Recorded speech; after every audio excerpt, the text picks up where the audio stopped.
Jadi ada satu kejadian tu kita dimaklumkan bahawa ada pihak yang nak melawat tempat tu kan. Dan kita fahamkan polis kan.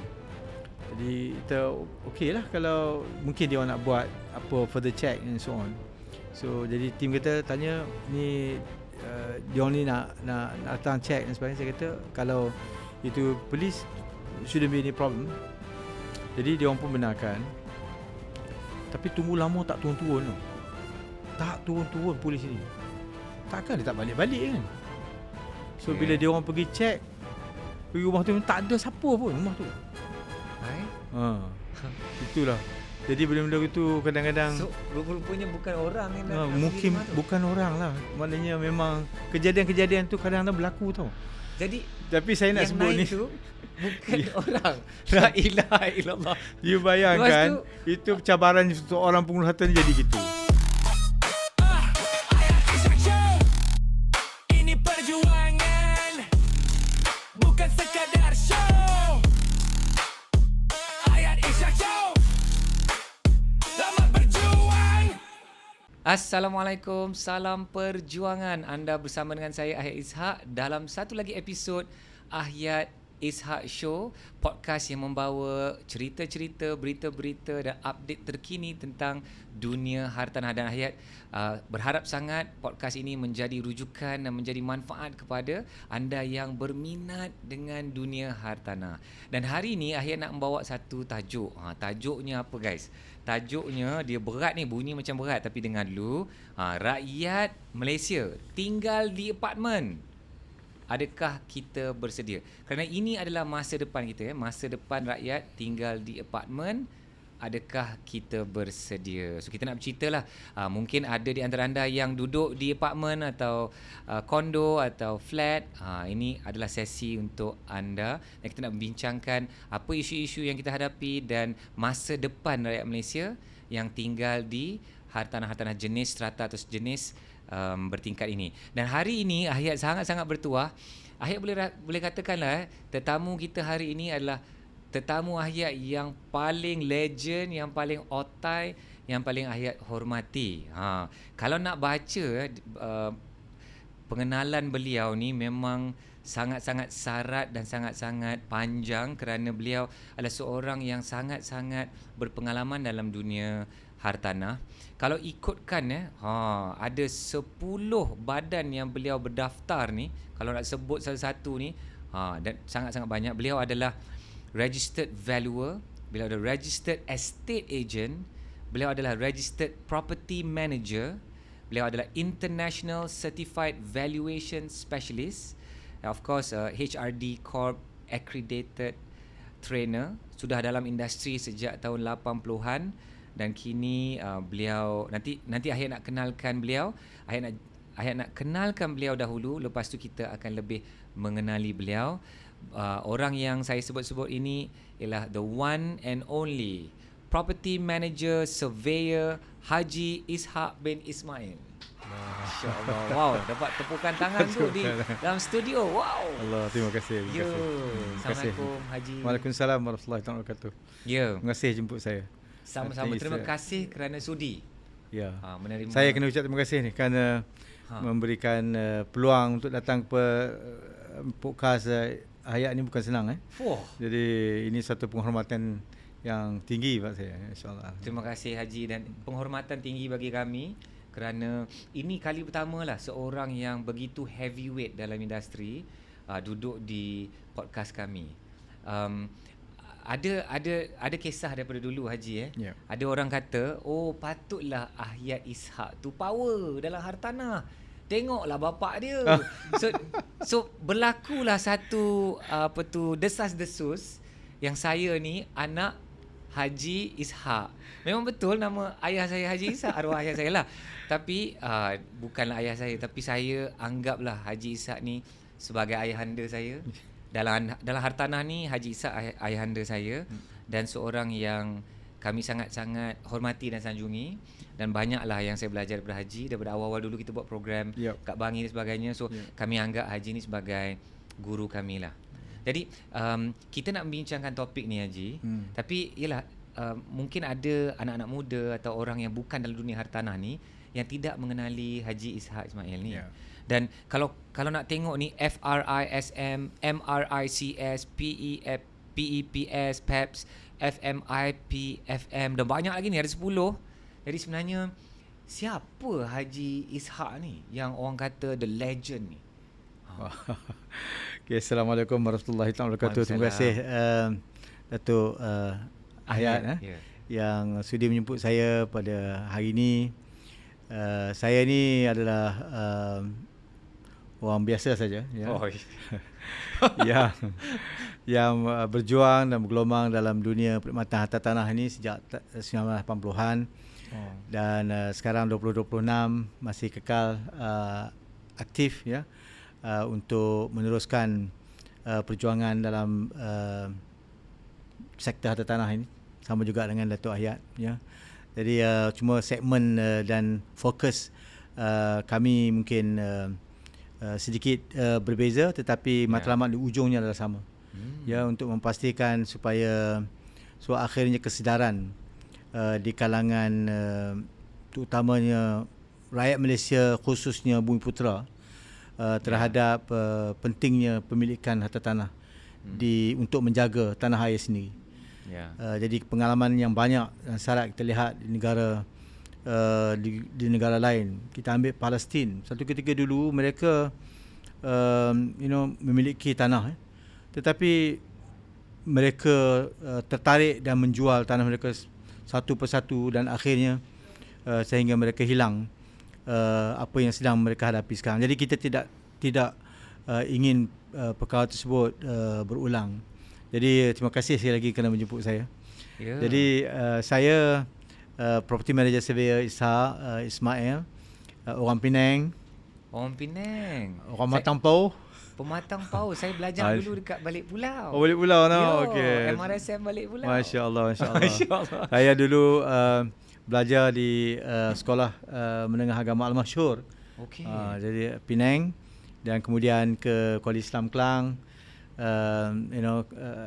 Ambil jurusan sains sosial, dan selepas daripada itu saya menunjukkan pelajaran ke UTM dalam bidang penilaian diploma, kemudian degree dalam juruko pengurusan harta tanah, dan kemudian masuk dalam pasaran. Memang saya never turn back, menjadi seorang valuers, estate agents, dan seorang pengurus harta di bumi yang tercinta inilah. Dalam professional practice, of course saya adalah pendiri kepada satu syarikat diberi nama IM Global Property Consultants IM Berhad. Global, okey. Kita dah ada 12-13 cawangan di seluruh negara. Alhamdulillah, ini tahun yang ke-21 syarikat ini beroperasi, ya, alhamdulillah. Dan pengalaman Haji sendiri dah 40 tahun. Mungkin almost close to 40 years. Okay. Jadi kita pun dari segi staffing pun dah almost about 400 staff. So dari sudut penglibatan saya dalam industri, saya adalah salah seorang daripada member of the board of valuers, appraiser, estate agent, property managers, maknanya satu lembaga yang mengawal selia profession ini. Sebagai chairman of Property Management Practice Committee, sebelum ini chairman of Estate Agency Practice Committee. Dari sudut professional body, institution, saya adalah presiden kepada Malaysian Institute of Property and Facility Manager. Satu institut pengurus harta dan facility yang fokus ke arah pendidikan, fokus ke arah mengajak anak-anak muda menyertai career dalam pengurusan aset dan fasiliti pengurusan harta ini. Jadi itu sikit pengalaman saya lah latar belakang. Naib presiden kepada DPIM, Dewan Perdagangan Islam Malaysia, naib ataupun vice president of FIAPSI Malaysia. Okey. Juga. Itulah saya tertanya kan, satu soalan, bukanlah related sangat kepada topik kita ni. Macam mana Haji dapat mengurus masa tu? Ya, masa dia begini saya pun kadang-kadang bertanya juga. Jadi Dan bukan kita, orang rumah kita ni banyak benda nak buat ni, sempat ke urus masa. Itulah. Tetapi saya rasa masa ini adalah anugerah yang Allah beri. Ada orang yang 24 jam dia boleh buat, macam kita tahu lah pengalaman dan apa yang berlaku. Imam Syafi'i boleh buat berapa banyak duduk berapa tahun ni kan. Dan ada orang yang akhirnya dia pun tak tahu apa benda yang dia buat Tetapi pada saya adalah sebagaimana keberkatan masa itulah. Jadi saya urus masa, tentu sekali kita kena sangat berdisiplin untuk aturkan masa kita. Kita tahu what is the end game, benda yang kita nak. Dan kita faham bagaimana kita nak prioritisekan masa itu, yang mana yang lebih utama daripada benda-benda yang kita senaraikan. Dan kita tidak menangguhkan. Kalau sekiranya kerja tu perlu siap hari ni, Boleh tangguh. Tak boleh. You have to get it done before kita move on the next day. Yeah. Kerana esok dah ada kerja baru. Kerja baru. Hari ni kena settle. Yes. Jadi kalau kita ingat Allah pesan juga dalam Al-Quran kan. Dalam surah yang selalu kita baca kan. Alam nashrah laka sadrak kan. Kita baca di ujung sekali. Fa iza faraghta fansab. Jadi selepas kamu siap satu kerja, mulakan kerja ni. Jadi maknanya kena siap dulu. Then only think of doing something else. Jadi satu benda yang kita nak berjaya ni memang kita tidak boleh ada sikap kita bertangguh. Jadi saya rasa kalau kita buat begitu, dan of course banyakkan berdoa, banyakkan berserah kepada Allah, sebab kita ni bukan sempurna. Kita buat sebaik yang kita boleh, kesempurnaan itu akan disempurnakan oleh Yang Maha Sempurna. Jadi saya pegang yang tu. Jadi insya-Allah saya cuba lakukan apa yang boleh saya lakukan. Jadi kita ada yayasan Prihatin Insan, saya sebagai pengurusi. Ada lagi. Ni makin banyak Haji cakap, nanti kan ada cerita lagi. Ini pun baru daftar PhD ni. Okey, bismillah. Baru mula PhD. Bismillah. Doakan saya.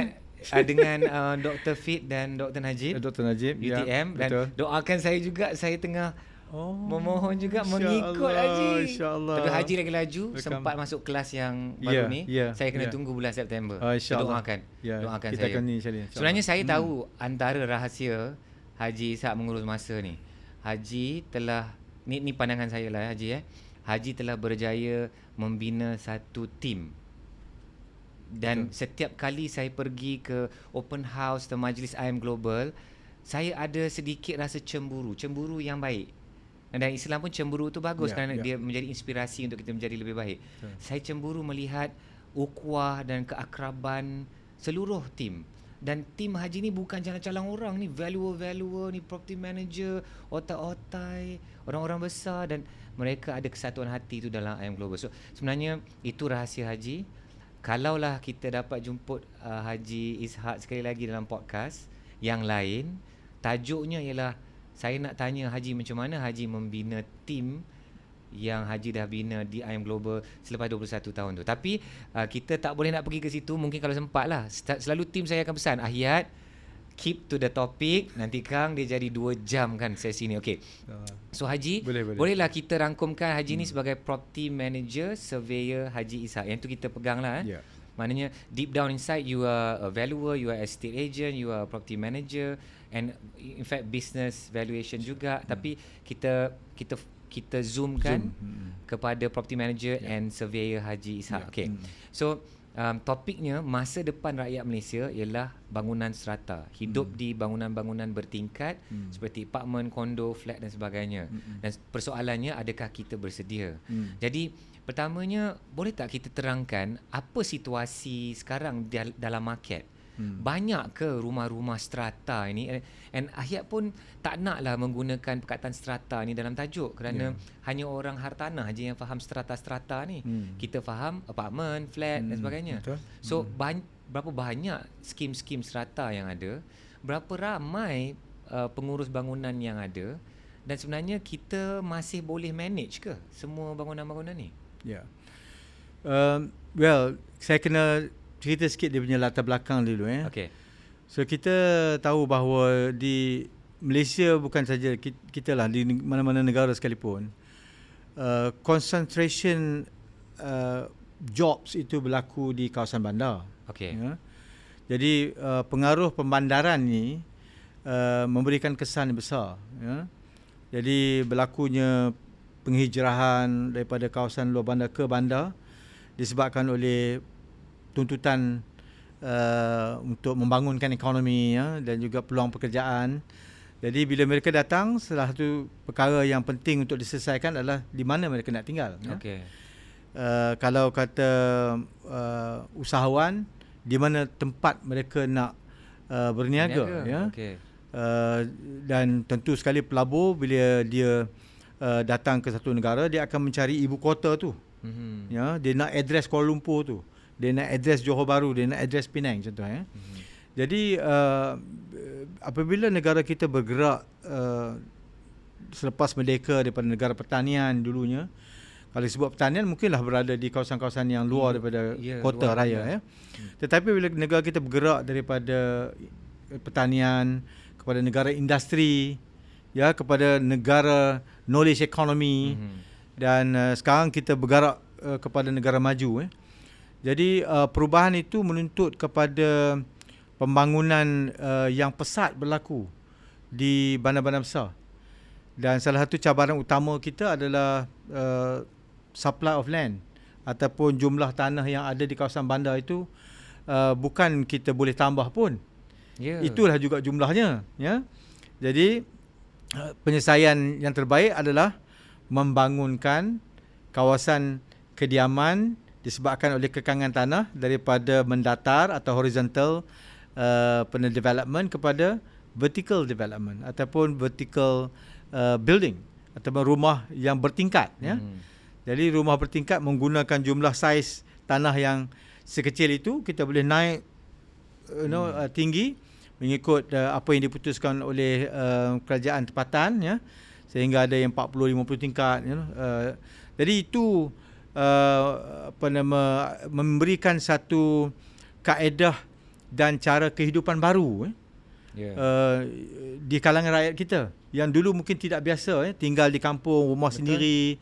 Jadi kalau dia nak buat apa ikut dia punya keputusan sendiri, ya. Tapi tiba-tiba kita pergi ke satu kawasan yang mana kita tinggal di dalam kawasan yang memerlukan kerjasama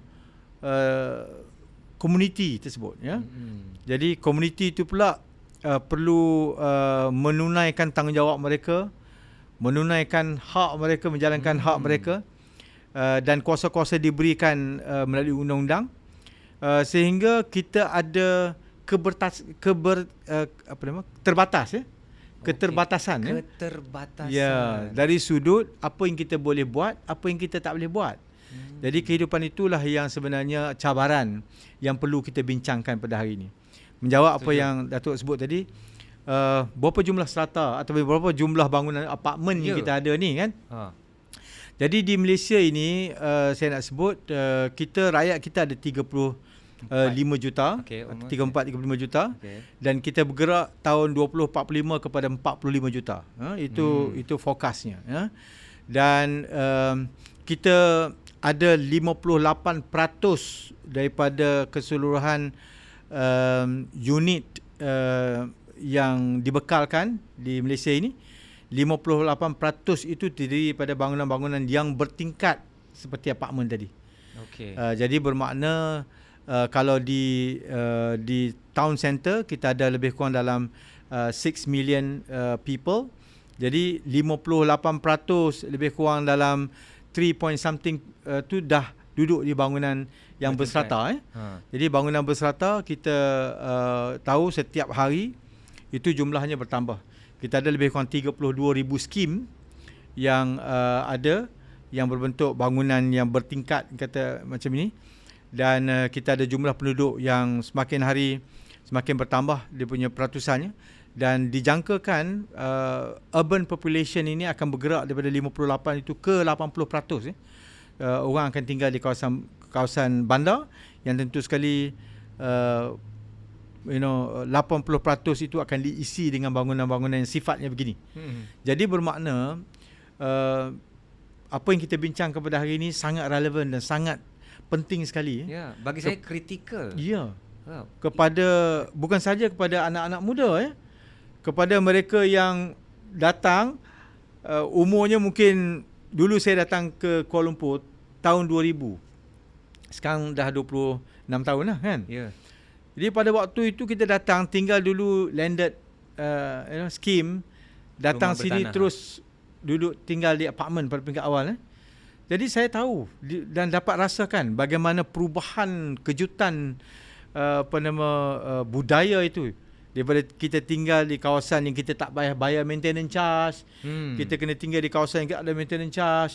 Dulu tidak ada rules, house rule, do and don't. Sekarang sudah ada house rule, do and don'ts. Kalau dulu kita boleh balik, boleh buat apa saja kita nak, sekarang ni kita nak enjoy facilities, kita kena booking. Kita tidak boleh guna sesuka hati ya. Kita nak bawa tetamu itu kena register. Ya. Kemudian tetamu tersebut ada dia punya tempat yang dia boleh parking, tak boleh parking. Ini semua satu kejutan-kejutan baru yang kita rasa elok lah kalau kita discuss. Terima kasih. Kalau kita anggap zaman atuk nenek kita yang duduk di kampung kan, dan fast forward kepada kita, sebenarnya hanya ada 1-2 generasi sahaja setelah zaman itu. Dan bolehkah dikatakan sebenarnya rakyat Malaysia masih belum pandai untuk hidup berkomuniti dalam keadaan rumah-rumah bertingkat ini yang dikatakan strata ni? Adakah setuju?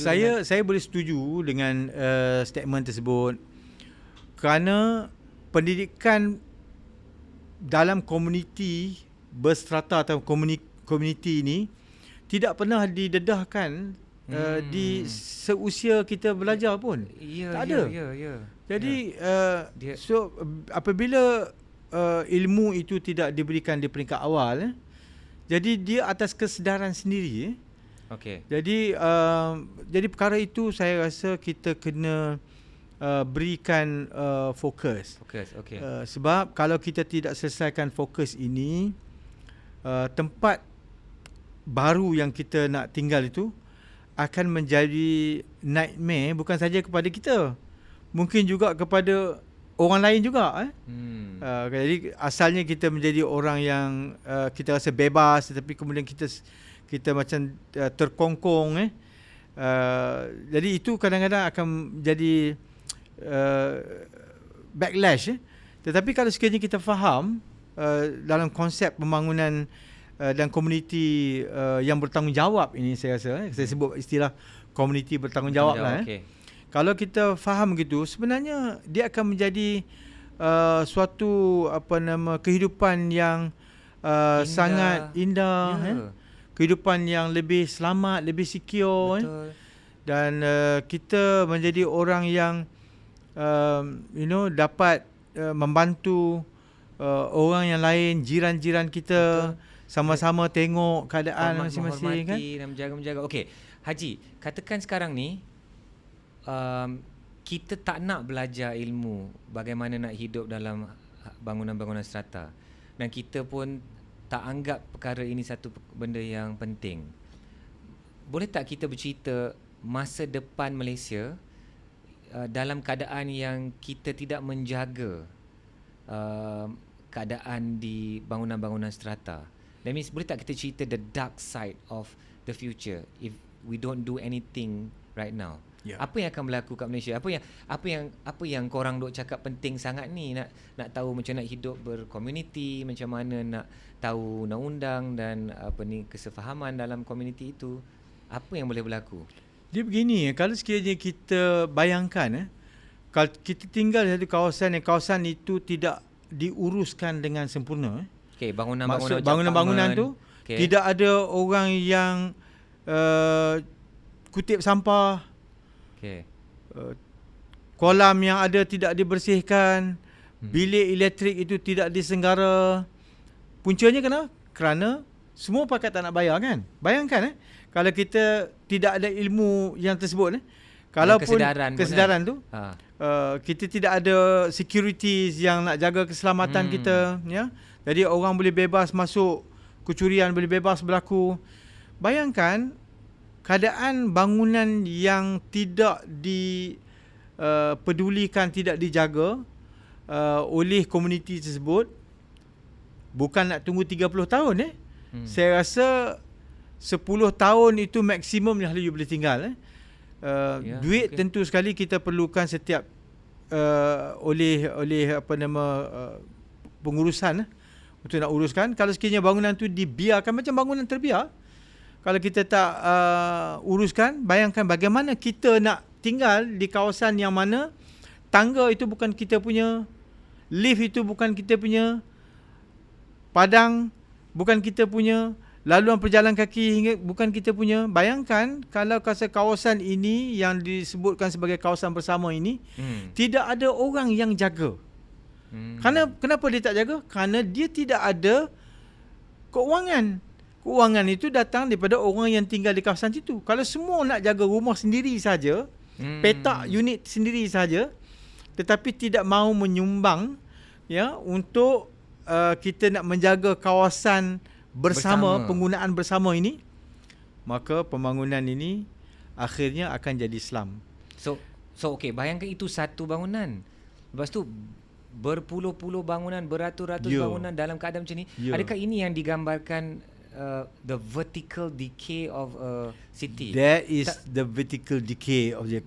Bayangkan keusangan bangunan, kita kata keusangan bangunan tu akan cepat berlaku kalau sekiranya bangunan ini tidak dijaga akibat daripada kegagalan kita untuk mendapatkan sokongan dan dokongan serta kerjasama penduduk yang tinggal untuk menyumbang duit bagi menjaga Jadi sebab itu saya kira bila keadaan pengurusan bangunan yang tidak teratur ini, so akhirnya akan menyebabkan satu, kos penyelenggaraan itu akan naik dengan begitu cepat.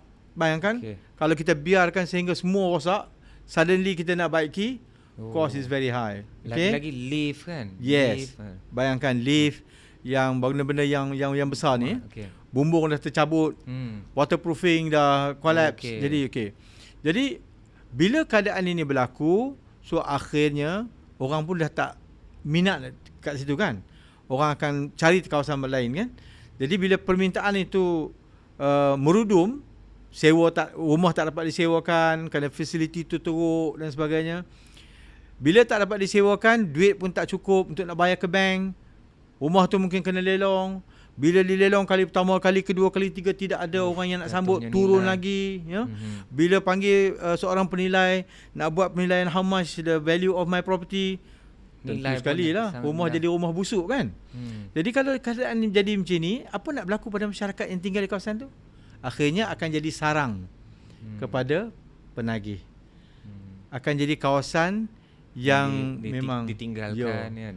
Jadi keusangan itu sangat-sangat real kalau kita lihat di beberapa kawasan di sekitar bandaraya pun kita lihat semuanya berpunca daripada keadaan keuangan yang sangat serius.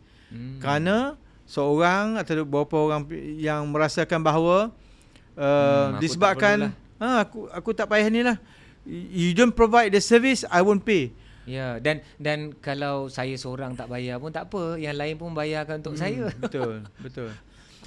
Ini keadaan kita sebut dalam fenomena dipanggil free rider lah.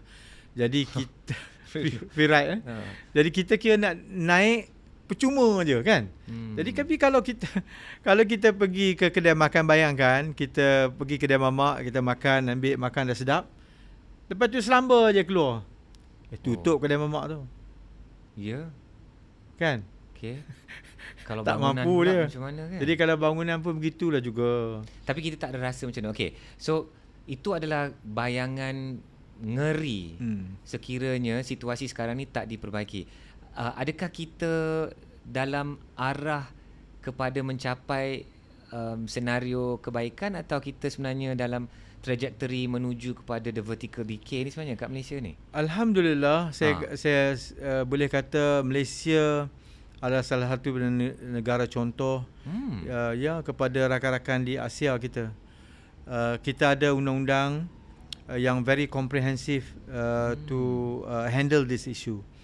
Sejak tahun 1985 ya, apabila pembangunan bertingkat ini mula diperkenalkan ya, kita sudah ada Strata Title Act ataupun Akta Hak Milik Strata sejak 1985. Pada waktu itu memang telah disebutkan soal bukan sahaja soal pengeluaran hak milik strata, tetapi juga soal pengurusan selepas bangunan tersebut siap.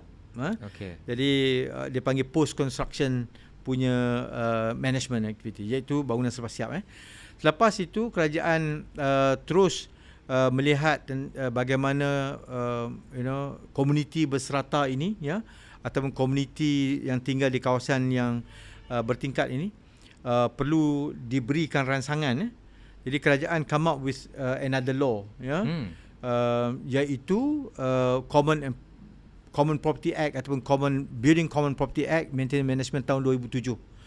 2007 lagi kerajaan telah sedar bahawa sudah sampai waktunya kita memperkasakan penduduk sendiri untuk menguruskan tempat mereka. Kalau dulu 1985 diberikan tanggungjawab itu kepada pemaju, sehinggalah strata title ataupun hak milik strata itu keluar. Tetapi tahun 2007 kerajaan nak empower the penduduk ya, untuk menjaga sendiri kawasan mereka ya, tahun 2007. Kemudian tahun 2013 kerajaan ubah lagi, improve lagi undang-undang dengan adanya Akta Pengurusan Strata ya, tahun 2013. Datang sekali dengan rules, 3 rules pada tahun 2015 dan dikuatkuasakan.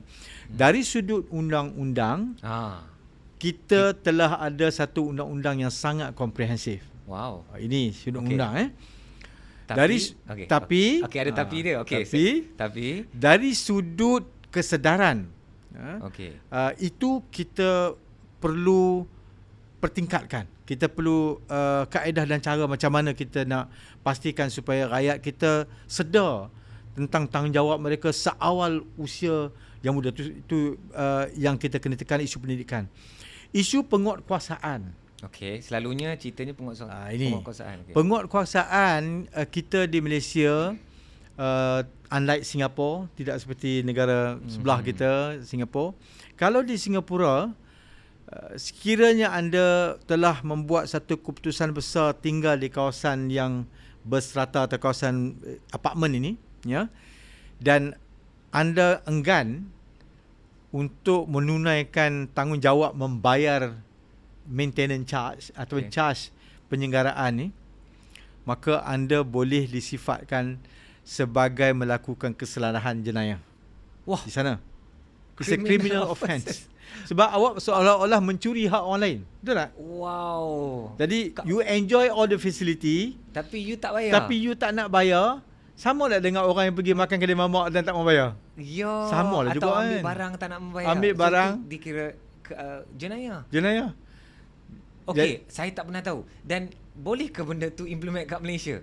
Jadi itu yang berlaku di negara jiran kita. Ya. Jadi sebab itu di negara jiran kita, pembayaran maintenance charge ni 99 almost 100%. Tidak ada isu. Ya Allah, bestnya.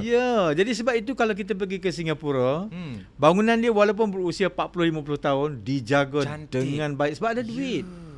Okey, apa yang ada di Malaysia?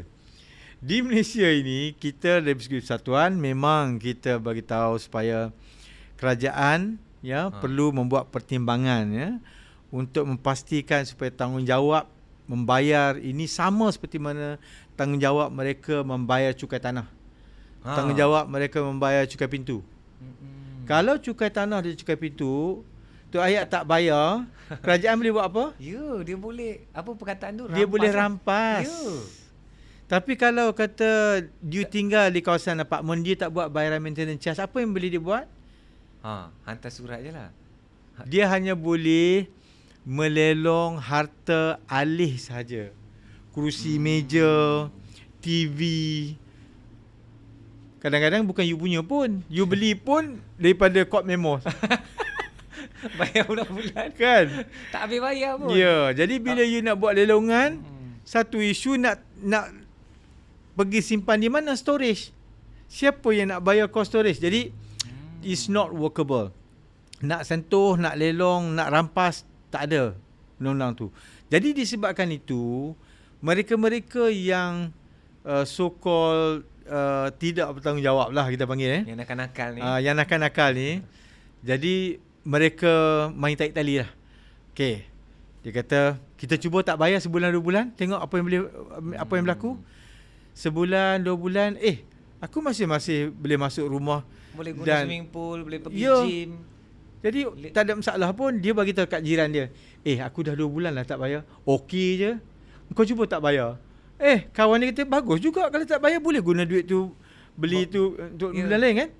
Jadi benda tu Merebak. merebak. Jadi virus. So akhirnya orang tak buat bayaran. Bila orang tak bayar maintenance charge, pihak pengurusan atau AJK yang dilantik tidak dapat menjalankan kerja mereka. Kontraktor, kalau dia datanglah sebulan 2 bulan, you tak bagi bayaran, security jaga 2 bulan tak buat bayaran, dia caw lah. Kacau lah. Jadi bila dia orang caw, dia orang kena saman pula, ya. Pihak management kena saman, dan you tak dapat nak teruskan. Akhirnya AJK pun kata kami pun surrender, sebab kami bukan dibayar gaji. Kami ni kerja sukarela juga. Jadi mereka pun kalau letak jawatan beramai-ramai. Bayangkan kalau dah letak jawatan beramai-ramai, Siapa yang nak menguruskan? siapa yang nak menguruskan?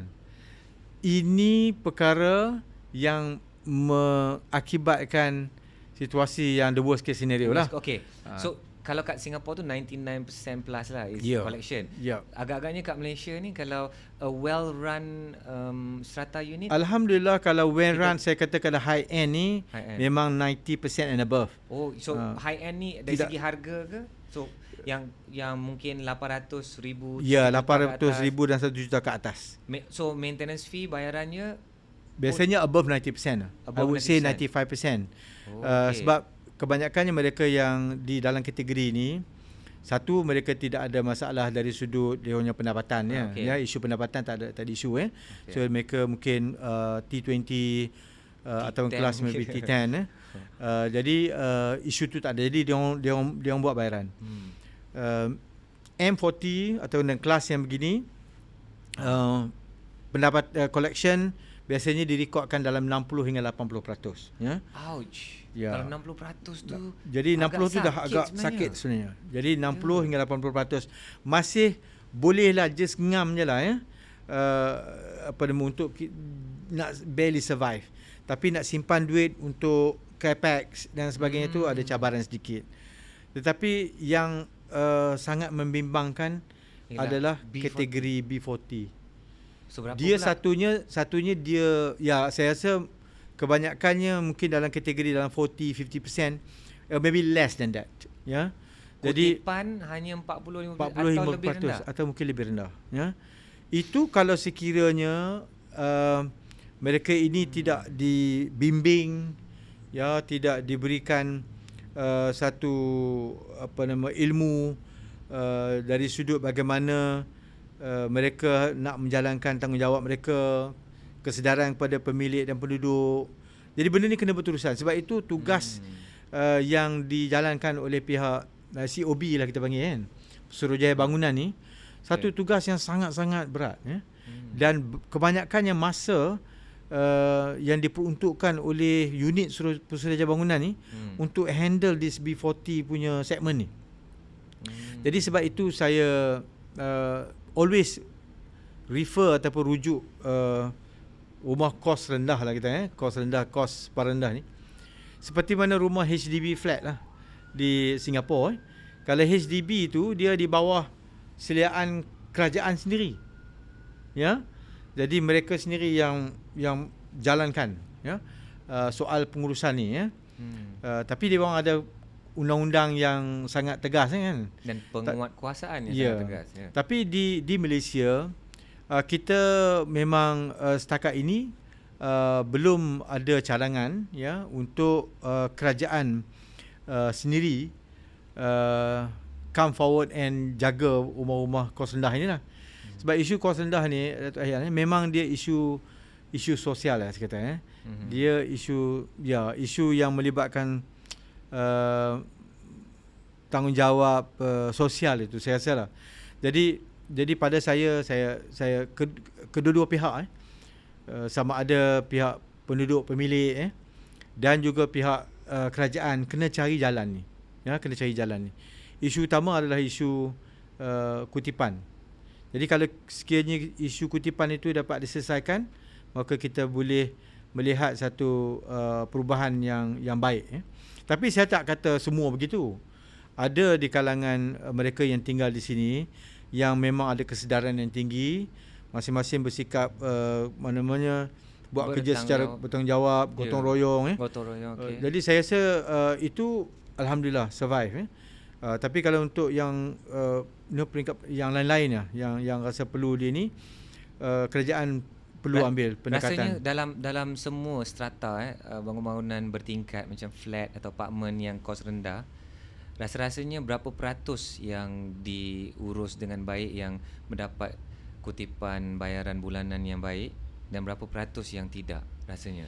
Saya rasa kalau dalam kategori keseluruhan, segmen untuk yang kos rendah dan kos sederhana rendah ni, dia lebih kurang dalam 40% saja daripada total. Jadi maknanya 60% kita tu is well fine dari segi management. Jadi kita tinggal hanya for that 40%. Dalam 40% dalam tu 40% tu saya rasa 50% diuruskan dengan okey. Jadi tinggal lagi another that 50%. Tapi walaupun this 50% itu jumlah dia tu mungkin tidak banyak, tetapi ini adalah fokus group yang kita perlu tumpukan. Jadi kenapa dia jadi macam tu, Haji? Dia berpunca dari mindset penduduk itu sendiri. Yalah, dia nak cari, saya mencari salah siapa benda tu berlaku begitu. Saya rasa begini. Tentu sekali tanggungjawab dari sudut undang-undang itu memang kepada mereka yang tinggal di kawasan sinilah. Jadi maknanya kalau you dah decide, you dah buat keputusan untuk tinggal di kawasan berserata, dia come together dengan tanggungjawab. Tanggungjawab, okey. Ya. Even kalau you duduk rumah sendiri pun you kena bayar juga kan. Jadi sekarang tinggal kawasan berserata, you kena bayar. Cumanya keutamaan bil pembayaran itu, dia letak nombor berapa? Biasanya kalau dia letak nombor the top 3, then kawasan tu okey. Selamat. Tapi kalau dia letak tu kategori yang bil yang paling last sekali, akan ada problem. Jadi maknanya kalau dari sudut siapa yang salah tu, tentu sekali pemilik atau pembeli rumah tersebutlah kan. Itu tanggungjawab dari sudut undang-undang. Tapi dari sudut undang-undang tu sendiri, kita dah kena ubah dan kita kena perbaiki untuk kita pastikan supaya tanggungjawab itu perlu ditunaikan, kerana itulah keperluan undang-undang. Kalau sekiranya dia tidak tunaikan keperluan undang tu, akan ada dia punya penalti dia. Dan penalti itu kalau boleh kita samakan seperti yang mana yang kita buat cukai pintu atau cukai tanah. Tapi mesti rakyat yang lain marah kan? Kalau jadi itu yang sebabnya kita tidak proceed. Ialah kerajaan mana yang akan teruskan cadangan ini kan? Betul. Pastinya dia akan menjadi kerajaan yang sangat tidak popular. Tidak popular. Dan akhirnya, Haji, bila strata-strata unit ni dah makin teruk, tak diurus dengan baik, dan akhirnya mereka akan mengharap kerajaan yang datang untuk mengeluarkan dana untuk inilah perbaiki yang sebenarnya saya punya cadangan. Kerajaan sebenarnya ada department atau jabatan yang memang ada kepakaran. Kita ada Jabatan Penilaian dan Perkhidmatan Harta, JPH. Jadi kalau sekiranya nama itu kita ubah ikut kepakaran mereka, sebenarnya mereka adalah lebih sesuai dikenali sebagai Jabatan Penilaian dan Pengurusan Harta. Masih JPPH. Sebab pengurusan harta itu adalah dia orang punya kemahiran mereka. Tukarkan perkhidmatan tu jadi pengurusan harta. Ya. Itu cadangan Haji. Itu cadangan saya. Wow, okey. Sebab salah satu daripada komponen kos yang besar adalah penggajian. Okey. Bayangkan kalau JPPH ini diberikan tanggungjawab untuk menguruskan perumahan kos rendah dan perumahan awam ini, ya. Jadi 40% daripada komponen kos itu sudah dapat dijimatkan. Jadi bayangkan kalau saya sebut tadi kan, average collection is about 50% kan. Okay. Jadi kita sudah ada duit yang mencukupi untuk run the whole facility. Sebab kos pengkajian itu telah diserap oleh JPPH. Dan JPPH sudah ada di seluruh negara. Di peringkat persekutuan, di peringkat negeri, di peringkat daerah. Kan? Ni satu idea yang agak radikal. Dan sebenarnya tidak radikal sangat. Oh tak. Sebab semasa manifesto Pakatan Harapan, saya ingat lagi. Masa manifesto Pakatan Harapan telah disebut bahawa ini adalah salah satu daripada inisiatif yang akan diperkenalkan. Oh. Kalau kita boleh buka balik lah. Jadi saya rasa dalam podcast ni kita bagi satu ni sikit kan. Ya. Jadi saya Okay. Teruskan. Ya. Okay. Jadi pada saya kita kena melihat maknanya aspek yang positif lah. Satu, sudah ada satu kumpulan yang memang ada kepakaran itu. Dan the amount of maintenance charges itu mungkin boleh dikurangkan. Dan kemudian saya rasa dari sudut appreciation ataupun dari sudut penghargaan, rakyat akan sangat menghargai. Ya. Oh, saya tengah masih memikirkan cadangan ni. Cuma dia, satu yang kita mungkin kena pertimbangkan adalah sikap. Setengah orang apabila bangunan itu dijaga oleh kerajaan, I don't have to pay anything. Lagilah dia tak nak bayar. Ya, kalau ini kalau kajian itu mendapati itulah dia punya kesan outcome akhir, jadi kita perlu relook balik lah. Jadi memang tanggungjawab isu tanggungjawab kan. Tetapi kalau sekiranya you sampai ke peringkat you tak ni, saya ingat tak boleh lah. Jadi sebab itu saya rasa dari sudut pertanggungjawaban dalam undang-undang, kita mesti kena letakkan supaya jika sekiranya mereka tidak membayar, mesti ada dia punya kesan yang tadi. Kena ada juga, ya.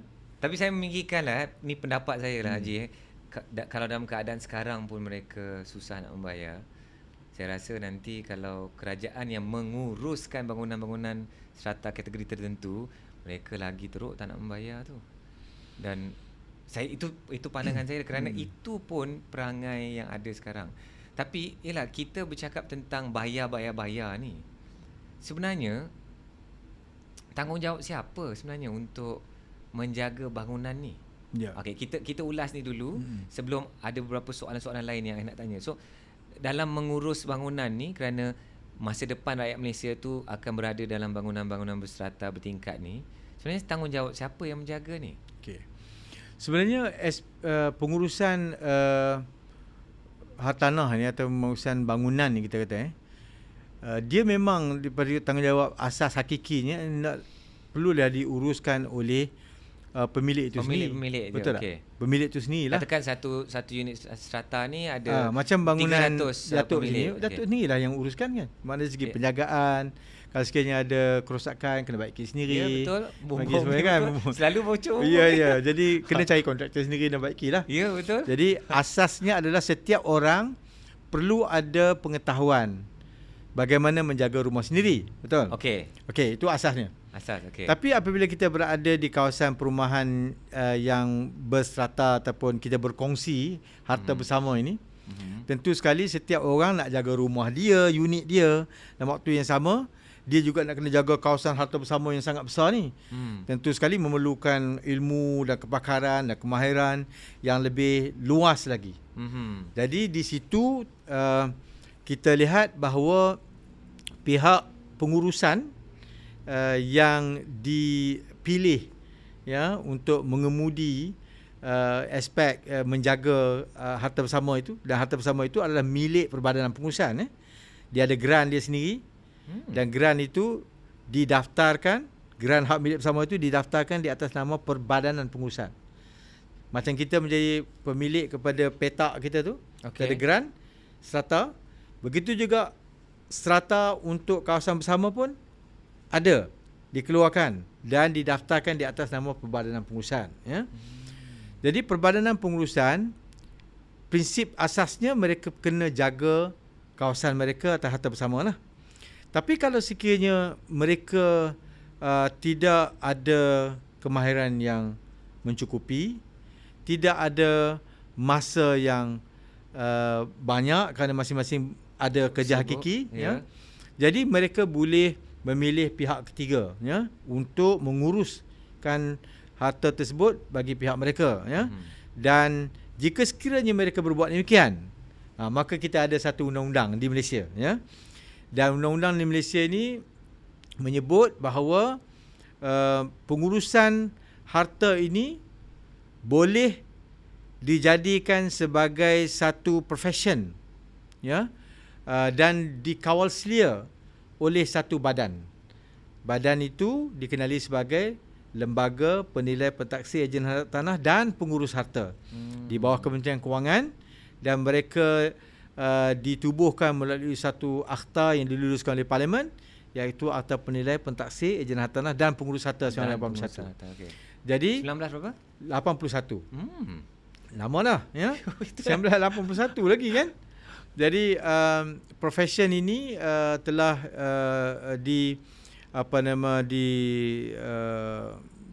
dihidupkan oleh kerajaan sebaik sahaja kursus, ya, professional degree dalam real estate atau harta tanah ini mula diperkenalkan sejak 1975, ya, di awal 1975 oleh Universiti Teknologi Malaysia, UiTM, peringkat awal dulu, ya. Dan bila mereka grad 5 tahun lepas itu 1981 wujudnya akta ini. Jadi bermakna kerajaan pada waktu itu telah memikirkan bahawa aspek ini perlu diisi oleh mereka yang berstatus profesional, ya. Okey. Dan di situlah wujudnya usaha daripada 1981, jadi untuk mengiktiraf peranan seorang pengurus harta yang berdaftar. Jadi pilihannya, kalau sekiranya Perbadanan Pengurusan nak jaga sendiri is well fine, tak payah berdaftar dengan lembaga kerana jaga rumah sendiri kan, jaga aset sendiri. Tapi kalau sekiranya mereka memilih untuk melantik pihak ketiga, maka pihak ketiga ini perlu mendapat lesen sebelum mereka boleh menawarkan perkhidmatan mereka. Di sinilah timbulnya ataupun wujudnya profession yang dikenali sebagai profession pengurus harta. Dan ada berapa ramai itu orang? 1981 profession ini diletakkan di bawah tugas seorang penilai at that time. Sehinggalah kerajaan membuat keputusan untuk meminda akta ini pada 2017, ya. 2017 telah mengeluarkan skop daripada seorang penilai ini, mewujudkan daftar baru dikenali sebagai daftar pengurus harta, ya, iaitu pengurus harta berdaftar ada daftarnya sendiri. Dan sejak daripada tahun 2018 sehingga sekarang ini kita telah ada 2,998 pengurus harta yang berdaftar mengikut rekod terkini. Sahaja? Tak sampai 3,000 sahaja? Belum sampai 3,000. Dan cumanya kita nak kena sikit ada penerangan tambahan ni. Okey. Kerana bangunan yang ada 30,000. Macam mana 3,000 ni nak manage 30,000? Itu kan. Jadi jawapannya, di bawah 3,000 ini dia orang ada pengurus bangunan, mereka ada property executive, strata managers, mereka ada semua tim di bawah mereka lah yang jaga di skim-skim yang diuruskan ini. Dan mereka ini sebenarnya bekerja di bawah seliaan seorang pengurus harta yang berdaftar. Okay. Jadi mereka ini, kalau kita totalkan keseluruhan mereka ini yang di bawah Malaysian Property Management Standard yang baru, third edition dikuatkuasakan 1 April lepas. 1 April ni? Baru 1 April, tak sampai sebulan lagi. Mereka ini dikenali sebagai assistant to the property manager, seorang pembantu kepada pengurus harta. Jumlah mereka ni kalau kita lihat di dalam pasaran ada lebih kurang dalam 20,000, ya. Lebih kurang lah. 20,000. Dan dan lembaga sekarang ni sedang dalam proses untuk mengarahkan semua syarikat pengurus harta, membekalkan data-data kaki tangan mereka yang bekerja di lapangan itu kepada lembaga, dan kita beri tempoh masa sehingga Julai tahun 2026 ini sebelum kita dapat finalize betul-betul berapa dia punya angka yang sebenar. Tapi anggaran saya makna kalau kita ada 30,000 skim, kalau satu skim tu perlukan seorang pengurus bangunan, jadi kita ada 30,000. Okey, so soalan saya ni, because kita nak menjawab adakah kita bersedia ni kan untuk masa depan dengan pengurus bangunan yang berdaftar, yang 2,900 lebih tu, cukup ke untuk menguruskan bangunan yang ada sekarang? InsyaAllah cukup. Kerana dia ada lapisan-lapisan yang seterusnya. Betul. Seperti assistant building manager dan building executive tu ya. Dan bergerak ke masa hadapan kerana banyaknya unit-unit strata yang dibina. Adakah sebenarnya kita pendaftaran ini tidak ditutup. Pendaftaran ini berterusan, ya. Kalau kita rujuk kepada pihak lembaga, ada pelbagai kaedah ya untuk seseorang itu berdaftar dengan pihak lembaga sebagai seorang pengurus harta yang berdaftar. Selain daripada mereka lulus dalam estate management degrees di 5 IPTA, selain daripada itu mereka boleh go through apa disebut sebagai peperiksaan secara terus dengan pihak lembaga, ya, direct final exam lah dengan pihak lembaga. Mungkin mereka datang daripada degree laws, degree engineering, degree yang lain, non real estate degree.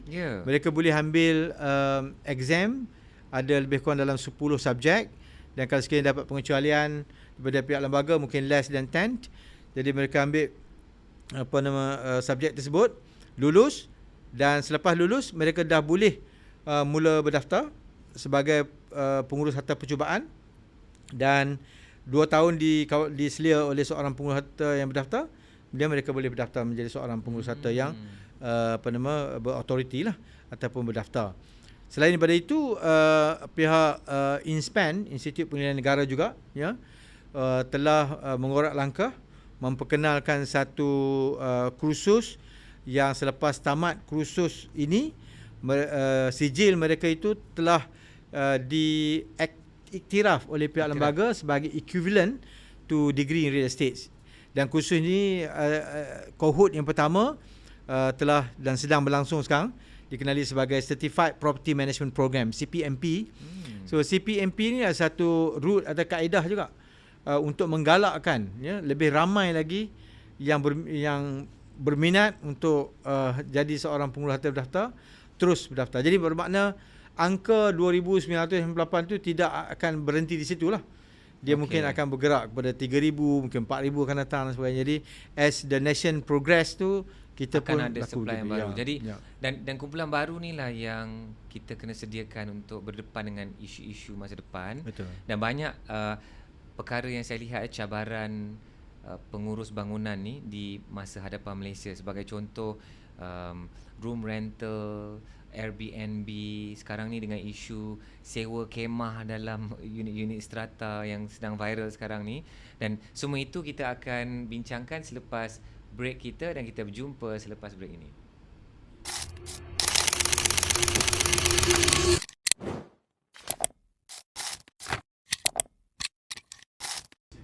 Okey, kembali dari break. Kita bercerita tentang pengurusan bangunan, tanggungjawab siapa, adakah kita bersedia dengan masa depan di Malaysia. Kerana rakyat Malaysia ni tinggal di bangunan-bangunan bertingkat, flat, apartmen, kondo dan sebagainya.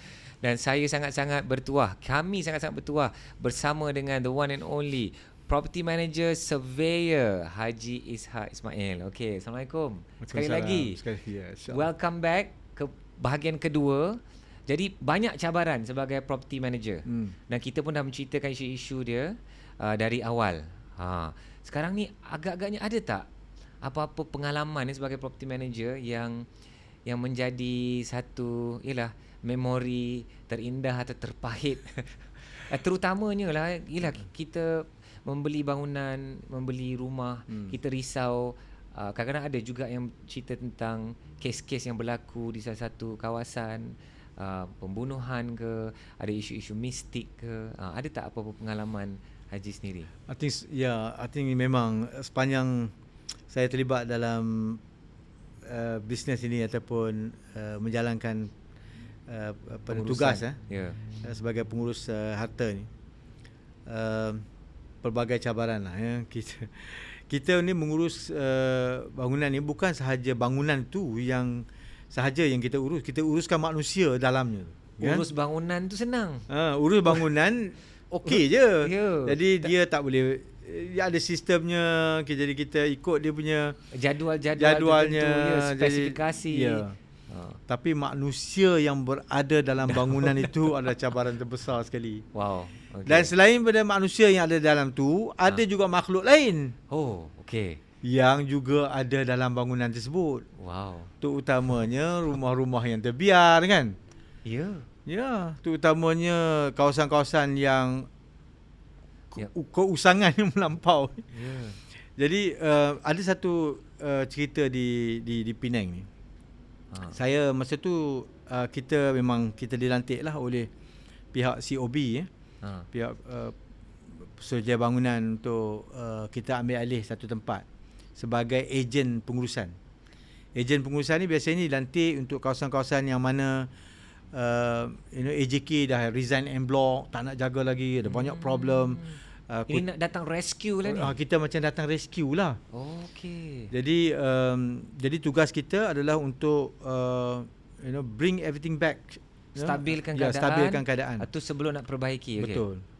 Jadi apabila kita masuk ke kawasan tu, kita tahu bahawa di kawasan-kawasan yang telah dibiarkan lama ni kan, terutamanya office yang tak pernah buka berbulan-bulan dah. Kan, rumah yang mungkin dihuni dalam 20% je tempat yang kami tu, 20-30% saja. Yang lain ni memang kosong. Jadi sebab itu mana ada AJK nak jaga orang tak ni. Okey. Jadi saya arahkan tim saya untuk pergi pastikan supaya kita jumpa dengan semua penduduk-penduduk yang ada di kawasan tu. Pastikan kita dapatkan apa saja dokumen lah yang boleh kita dapat di kawasan tu, dan cuba trace pemilik bangunan tersebut yang mungkin tak ada di situ tapi dia ada di kawasan lain, kita cuba trace. Jadi tim saya turun. Of course tim kita ni kita ada dua. Satu tim awal untuk nak buat one off punya cleaning lah panggil one off cleaning.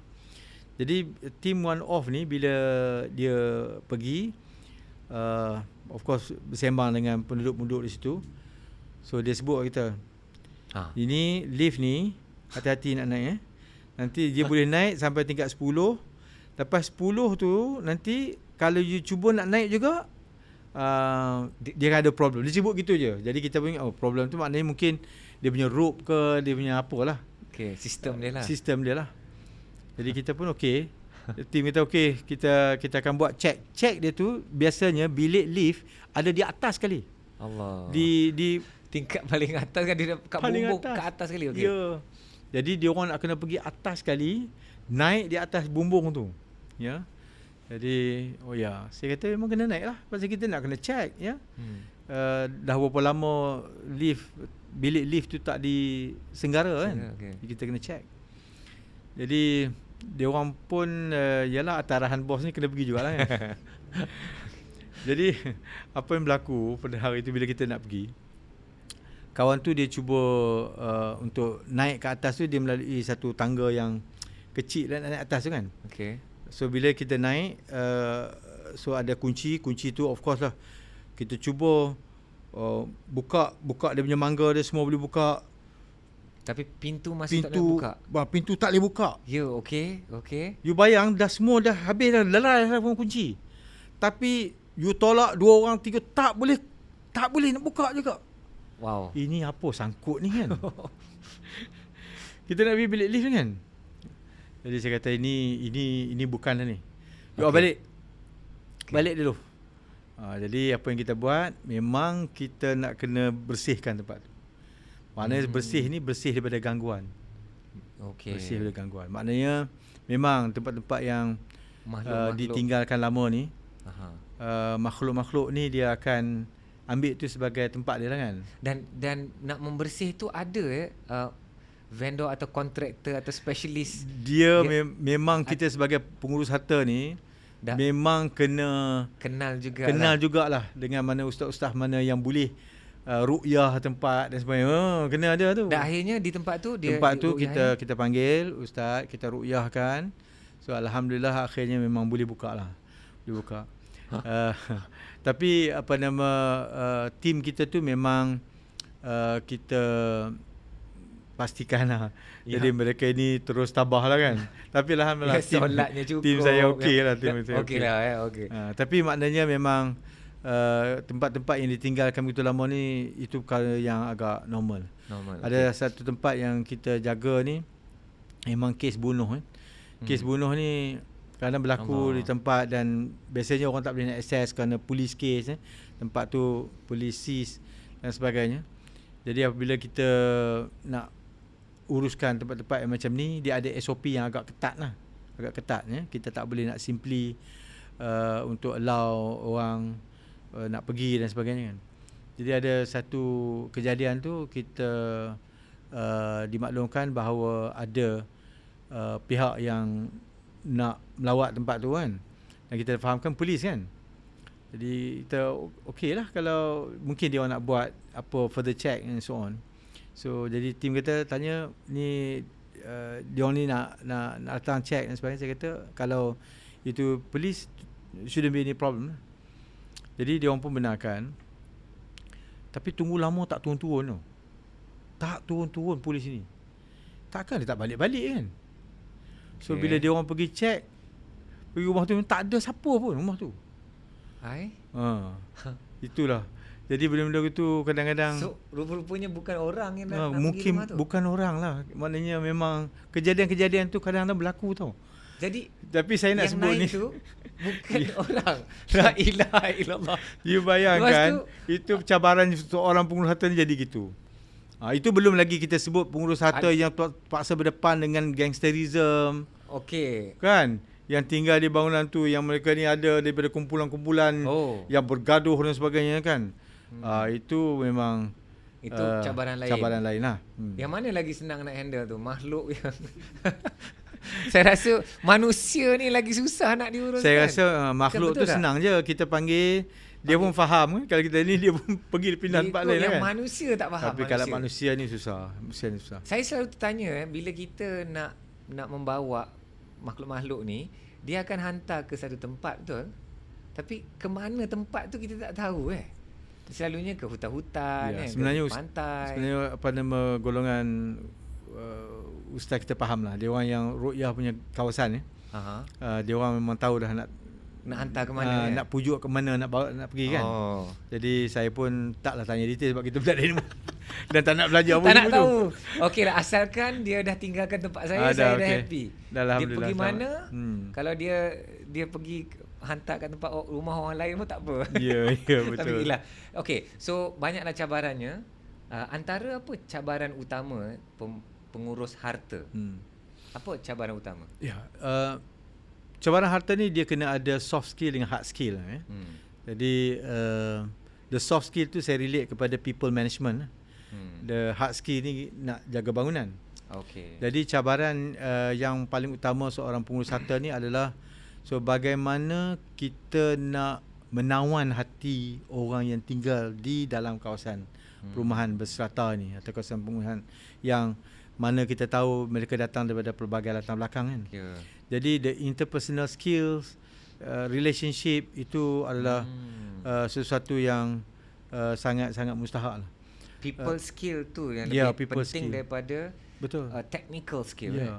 Because kalau sekiranya orang kita dapat menambat hati orang penduduk di situ dan dia sangat selesa berinteraksi dan berkomunikasi dengan tim kita, segala masalah mereka tu mudah dapat diselesaikan sebab kita tahu macam mana nak win their heart and overcome the problems.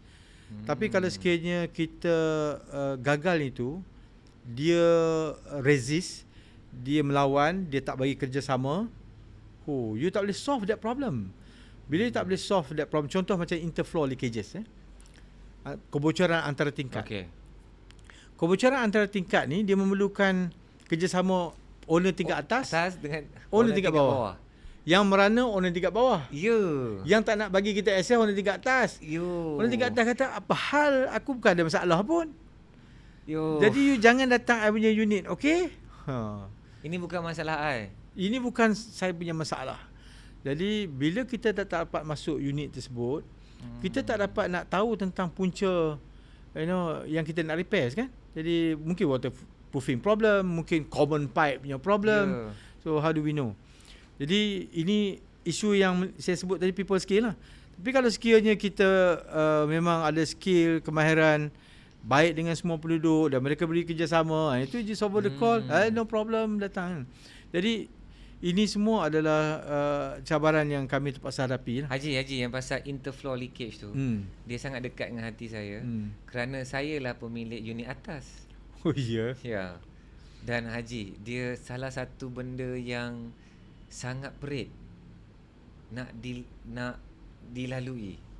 Kerana akhirnya unit atas lah yang nak kena menanggung segala kerosakan unit bawah. And macam mana saya nak tahu pipe yang kat dalam dinding, dalam slab tu, benda tu boleh pecah kan? Dan unit bawah tu hujan.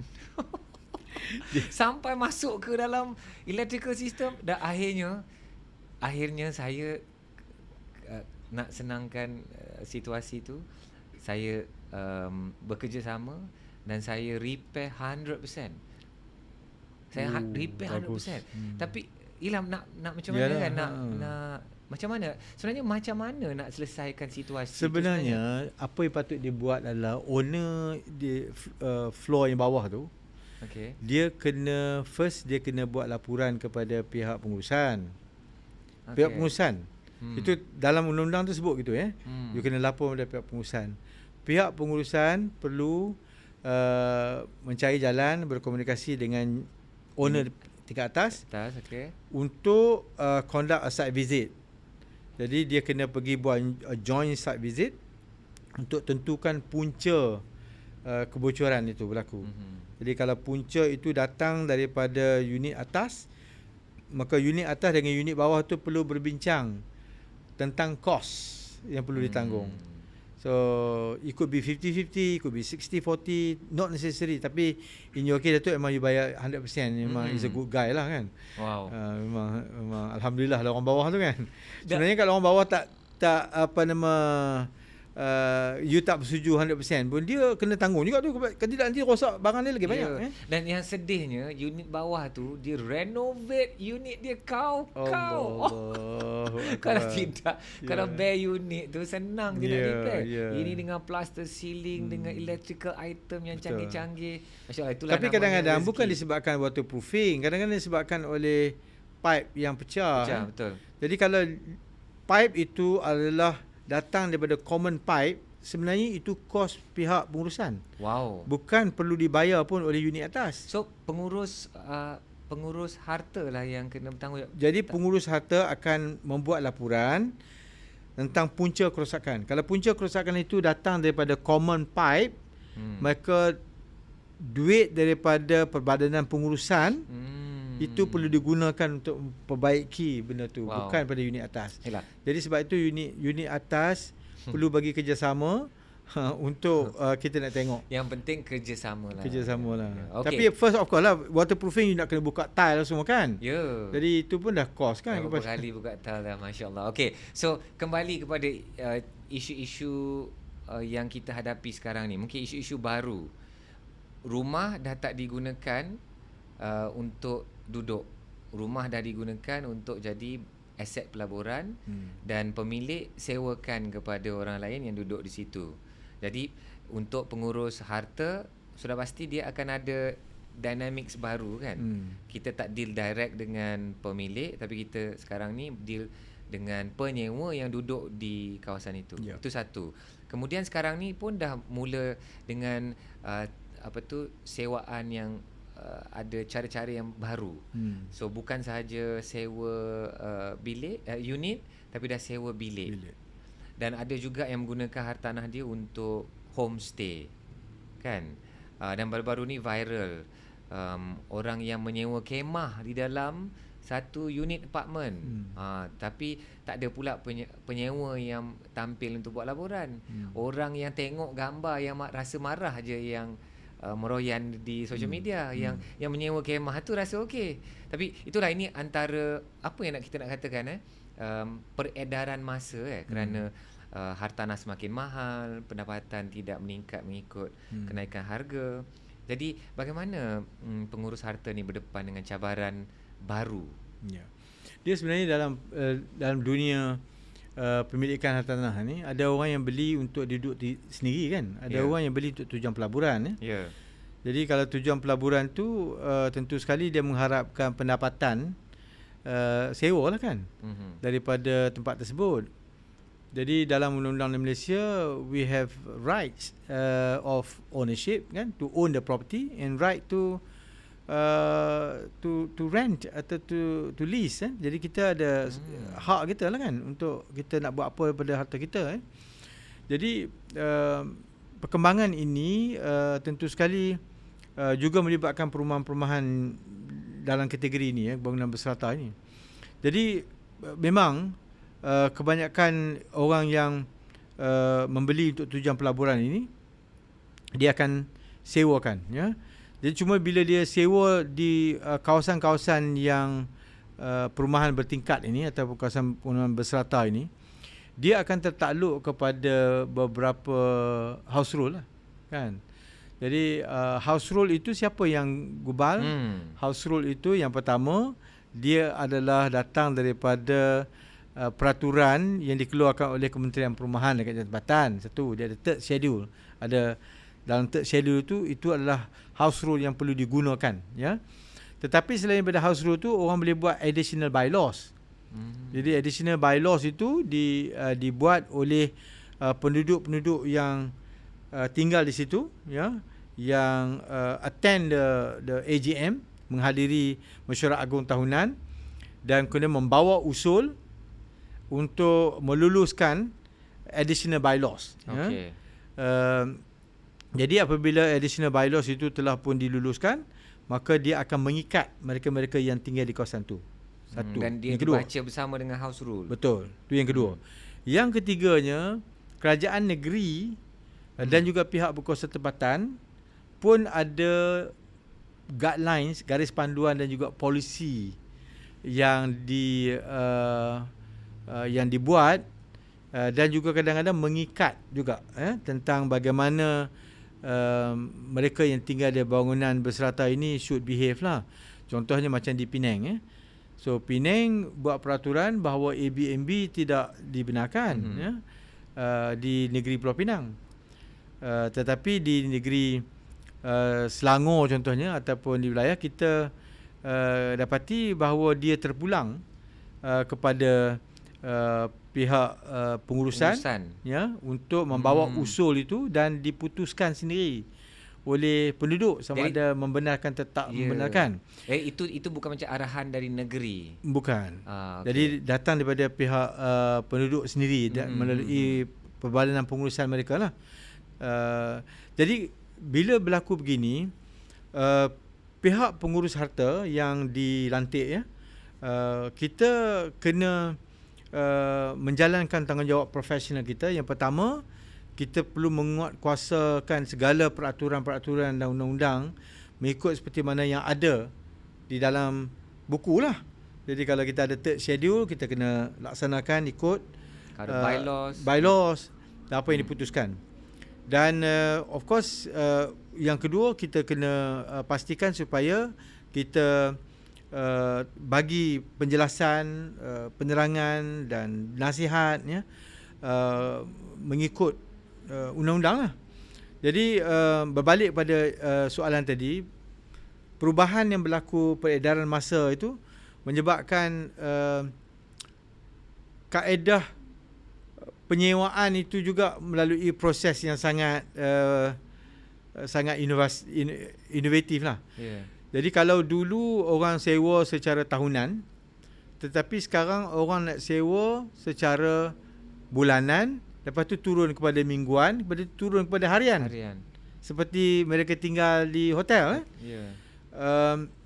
Sebelum COVID, benda itu tidak menjadi satu isu besar. Sebab sebelum COVID, kebanyakannya orang nak tinggal harian ni dia akan pergi duduk di hotel lah, kan. Tapi selepas pada COVID, saya tengok orang sudah melihat bahawa kami tak nak dah tinggal di hotel, kongsi dengan orang lain. Kami nak tinggal di satu unit yang kalau kami duduk situ saja dan kami boleh bayar, dan benda tu kita lihat pun berlaku pada sektor-sektor lain juga. Contoh kita lihat sektor Grab, kan, pun berlaku begitu juga. Dulu orang pakai semua taksi, kemudian jadi Grab, masing-masing boleh buat seperti mana yang taksi buat. Jadi benda itu dibawa, konsep itu masuk ke dalam dunia harta tanah. Setuju. Dan Dan itulah jadinya konsep yang apa disebut sebagai Airbnb lah. Dan juga selain daripada konsep Airbnb itu, ataupun duduk dipanggil short term rental lah, short term dan rental. juga homestay. Nak buat dia bangunan yang berserata. Apakah benda ini patut dibenarkan atau tak dibenarkan? Ya. Jadi saya masih rasakan bahawa dia terpulang kepada pihak pengurusan. Kadang-kadang ada bangunan yang mana keseluruhan hampir 100% daripada mereka yang beli itu adalah pelabur. Okey. Contohnya macam service apartment. Contohnya macam kawasan-kawasan yang kita tahu resort base punya konsep. Ya. Jadi kebanyakannya orang beli itu memang untuk tujuan mencari So hampir penyewa, 100% kan? memang Hampir 100% untuk tujuan itu itu. tujuan itu tersebut. Jadi dia tidak mengganggu keharmonian pemilik yang tinggal di situlah sepanjang masa. Jadi saya ingat di sini dia tidak menjadi sangat kritikal, kerana memang kelulusan tu mudah dia dapat.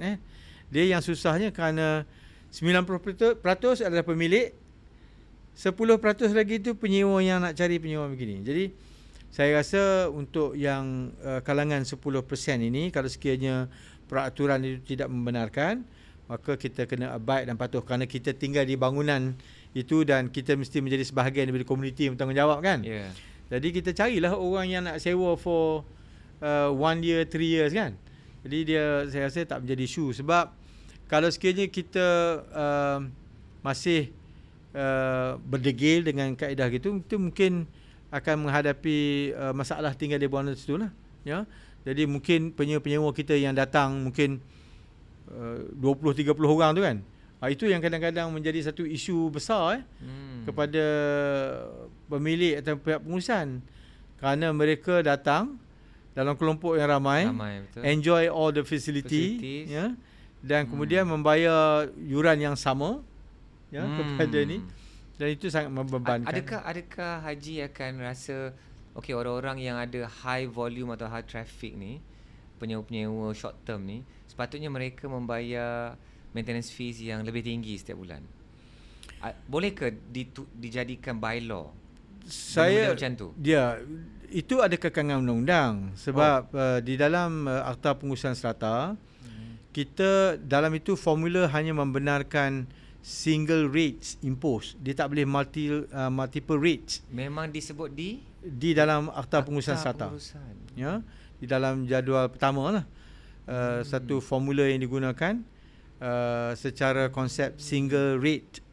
Jadi konsep single rate ini, walaupun mereka tinggal di kawasan yang mixed development, contohnya you ada service apartment, okey, you ada office, atau ada you ada hotel shopping complex pula, kan. Ya. Jadi even mereka yang tinggal di kawasan mixed development ni, kalau sekiranya mereka tidak dapat betul-betul membuktikan bahawa kategori penggunaan itu sangat berbeza, mereka juga tetap tertakluk kepada single rate. Dan banyak kes yang pergi ke mahkamah, Pearl Suria, jadi banyak kes di Gurney Drive, dan akhirnya maknanya dia akan menimbulkan masalah besar. Dan dia akan ikut juga single rate tu. Single rate Itu yang akan prevail, kan? dia akan prevail. Jadi ya, mungkin pihak KPKT sekarang ni dalam proses untuk membuat pindaan undang-undang. Saya rasa kenalah Haji. Jadi saya sendiri personally, saya berpandangan bahawa untuk konsep fair and equitable principle, Okay. ya, adil dan saksama ni, kita harus membenarkan multiple rates. Kerana tidak logik dan tak masuk akal bagaimana orang yang owner shopping complex nak bayar kos untuk maintain lift yang digunakan oleh kan apartment residential apartment.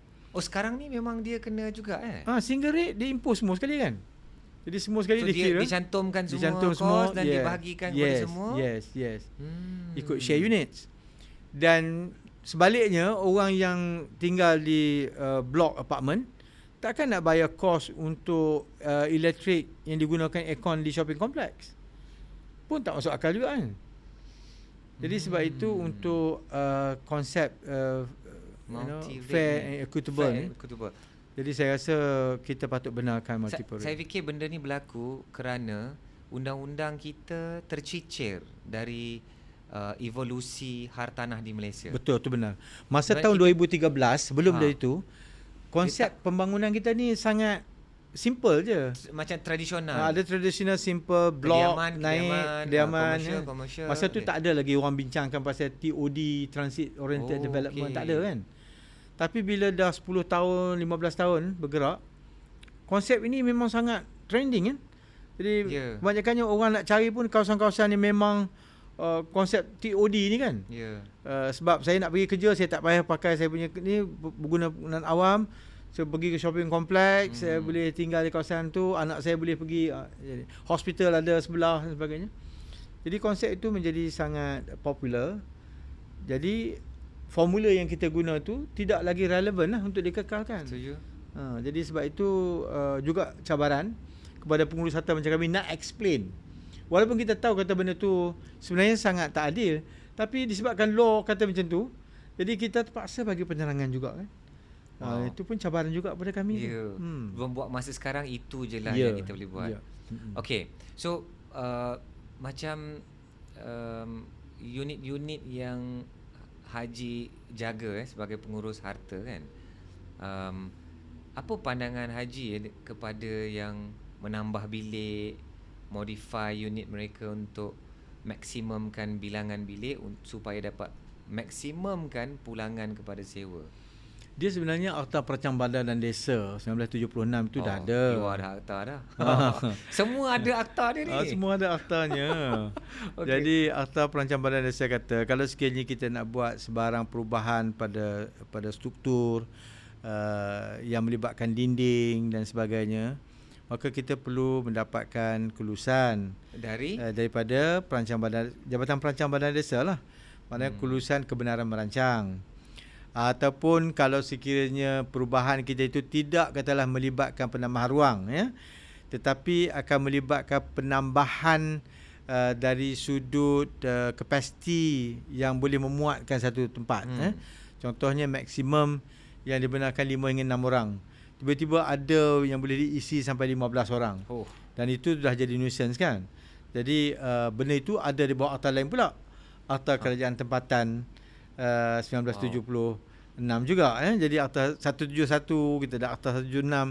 Jadi saya rasa akta-akta ini telah ada begitu lama untuk memberikan panduan apa yang boleh dan tak boleh dibuat. Selain daripada itu, tentu you duduk di kawasan yang berserata ini, dia juga tertakluk kepada house rule yang dikuatkuasakan oleh Perbadanan Pengurusan. Jadi sebarang perubahan kecil ataupun besar pun you perlu melalui proses untuk mendapatkan permit nak buat kerja tu pun kan, daripada Badan Pengurusan. Jadi pada pandangan saya, bila kita tinggal di pembangunan ini tu, kepentingan peribadi itu perlu disesuaikan dengan kehendak umum, kehendak majoriti dan kita harus faham bahawa harta bersama itu adalah bersama, bukan harta kita. Jadi maknanya kita nak pergi ke unit kita atau orang yang menyewa nak pergi ke unit kita melalui tangga, melalui lift, melalui kawasan bersama yang dan kemudahan bersama pun digunakan. Betul. Jadi kalau sekiranya kita bayar hanya untuk guna family mungkin 4 atau 5 orang fasiliti tersebut, tiba-tiba kita buat satu konsep yang mana 20-30 orang boleh enjoy. Jadi saya rasa tentu sekali dia akan menafikan hak orang lain kan, dan menjejaskan hak orang lain juga. Jadi saya rasa dalam konsep begitu Islam pun mengajar kita supaya Allah. kan supaya kita berlaku adil dan juga mengambil mengambil sikap respect, menghormati hak orang lain. Tapi Haji, itulah dia dalam keadaan sekarang, dia permintaan tu yang mendesak. Sebenarnya yelah, dia nak kata yang mana datang dulu kan. Adakah pelabur-pelabur ni sudah pasti pelabur tak boleh mencipta permintaan tu.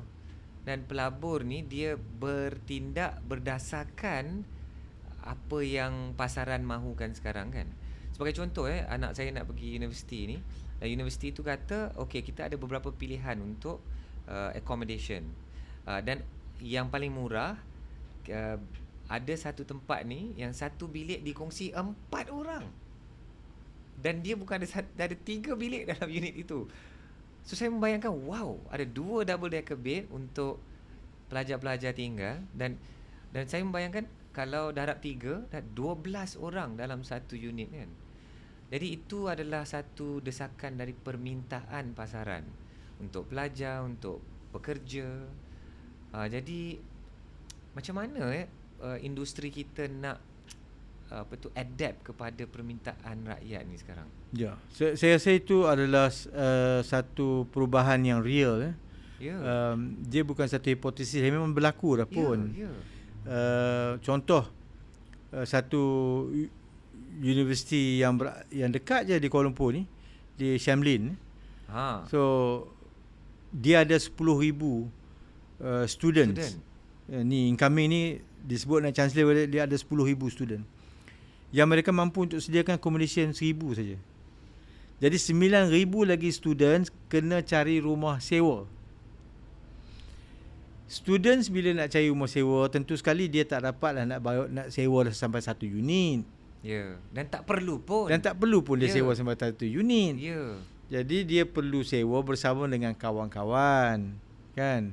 Jadi ini adalah keperluan. City campus dah jadi satu perkara yang bukan 1, 2, ada 3 kampus yang berada di city center.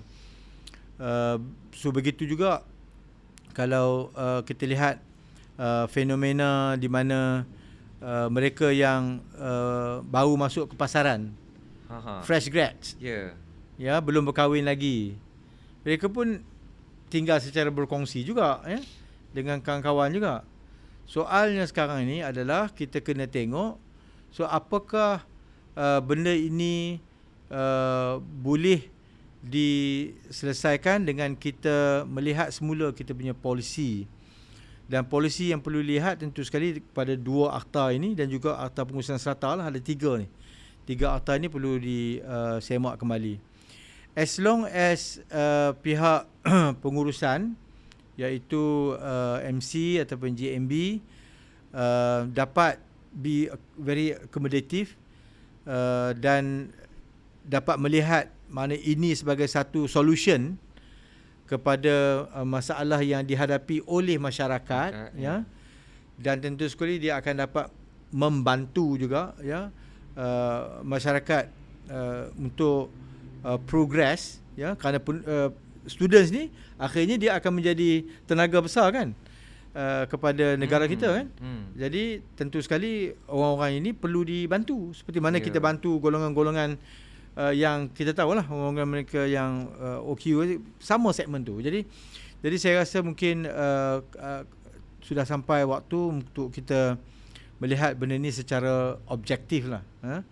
Jadi kalau sekiranya kita nak membenarkan apa dia punya syarat-syaratnya, apakah syarat-syarat itu akan melibatkan soal contohnya additional maintenance charge contohnya. Sebab akhirnya bila lebih ramai ni, dia 3 benda je berlaku. Penggunaan ruang fasiliti yang lebih kerap, yang mungkin menambahkan kos. Kalau kos itu dapat ditampung, why not? Satu.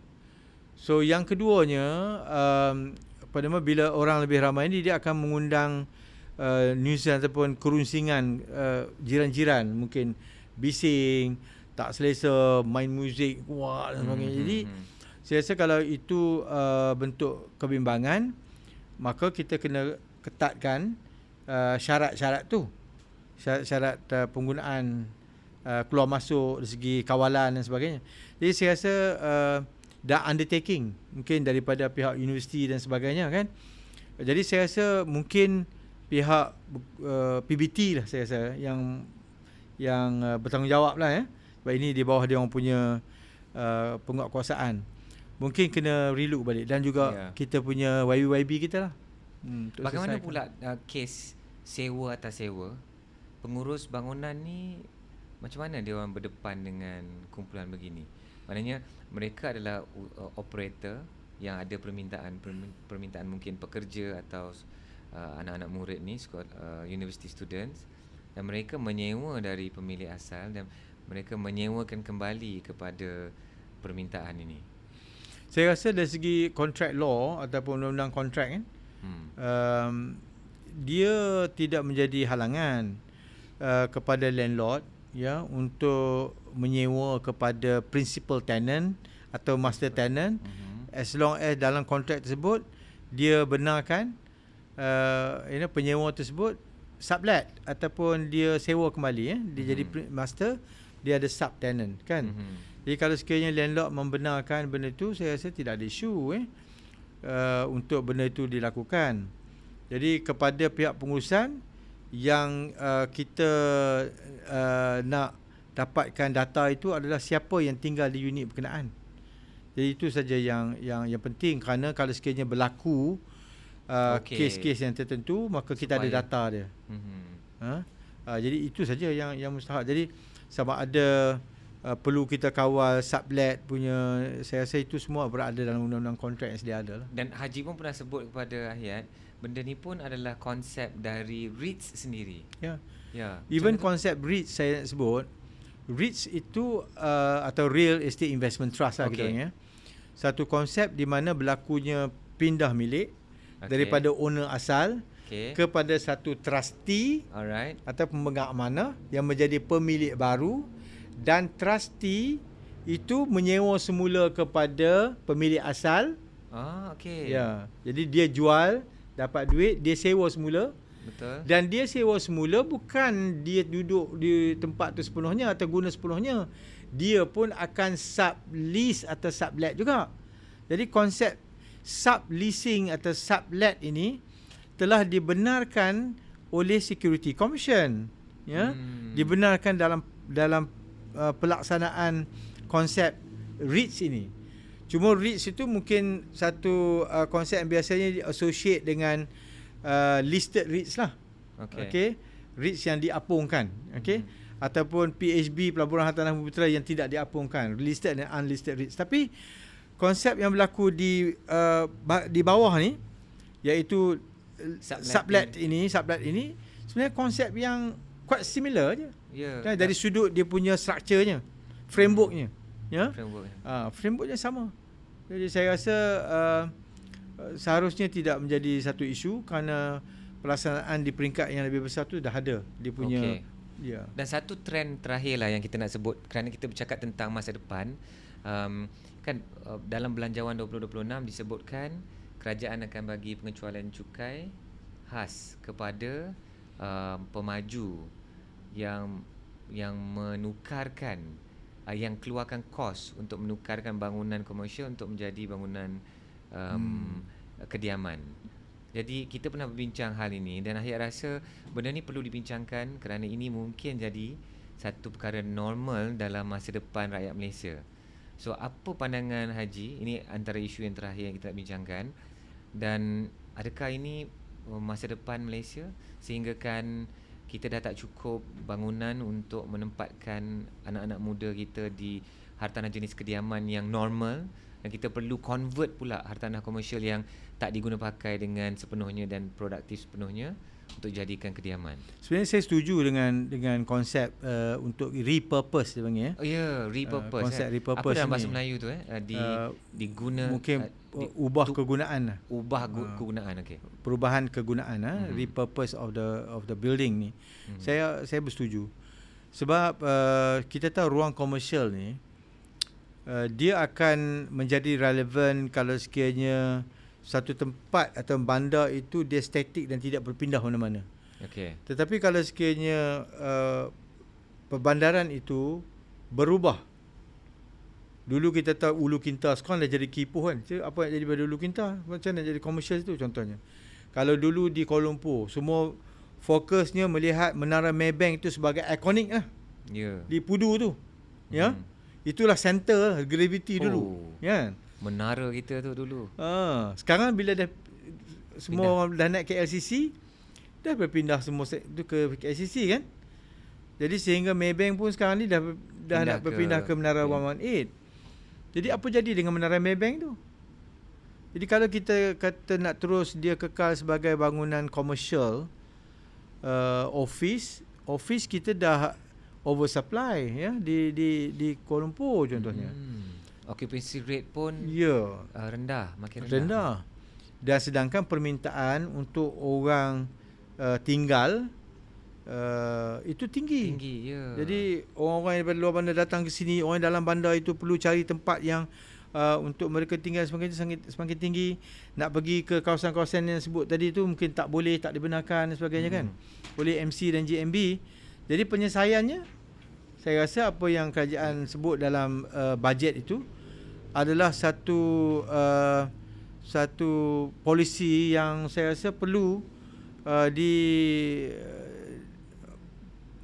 saya rasa perlu disambut dengan baik ya. Jadi saya rasa bangunan-bangunan komersial yang kita nampak memang boleh kita repurpose untuk menjadi bangunan residential, saya rasa perlu dan boleh dijadikan sebagai satu kes tadi. Kemungkinan isu besar di sini adalah untuk kita nak repurpose ni dia melibatkan satu kos yang mungkin agak besar. Bangunan tadi mungkin bukan strata, kan nak jadi strata lagi kan. Yang dibina untuk pejabat nak dijadikan untuk kediaman pula. Ya. Tetapi tak semua tapi ya mungkin tak semua, tapi saya rasa it possible. Kita lihat saja pengalaman di Hong Kong. Sudah ada pun bangunan macam tu ya. Dulu office, sekarang dah jadi residential yang small. Macam kita konsep Soho lah, konsep very one room punya style. Kalau kata di sana tu title tu boleh dikeluarkan kepada only one room kan. Kita sekarang ni kalau title tu kena ada 2-3 bilik, kena besar kan. So di sana dah berlaku perubahan. Di Jepun dan sebagainya semua dah berlaku perubahan. Maknanya title tu untuk satu bilik? Ya. Boleh. Wow. Ya. Jadi saya rasa konsep yang kalau kita tengok konsep REITs sekarang ni, you own KLCC, how many thousand people own KLCC? You own the unit, you own by units. The units of the shares. Yes. Jadi saya rasa konsep begini kita mungkin boleh explore kan. Betul tak? Ya, so itulah menariknya bercerita tentang masa depan ni, Haji. Kita sebenarnya dah bercerita tentang cabaran yang kita hadapi sekarang, dan adalah isu-isu khusus yang kita bercerita tentang apa yang sedang berlaku dan trend yang bakal berlaku dengan lebih banyak lagi.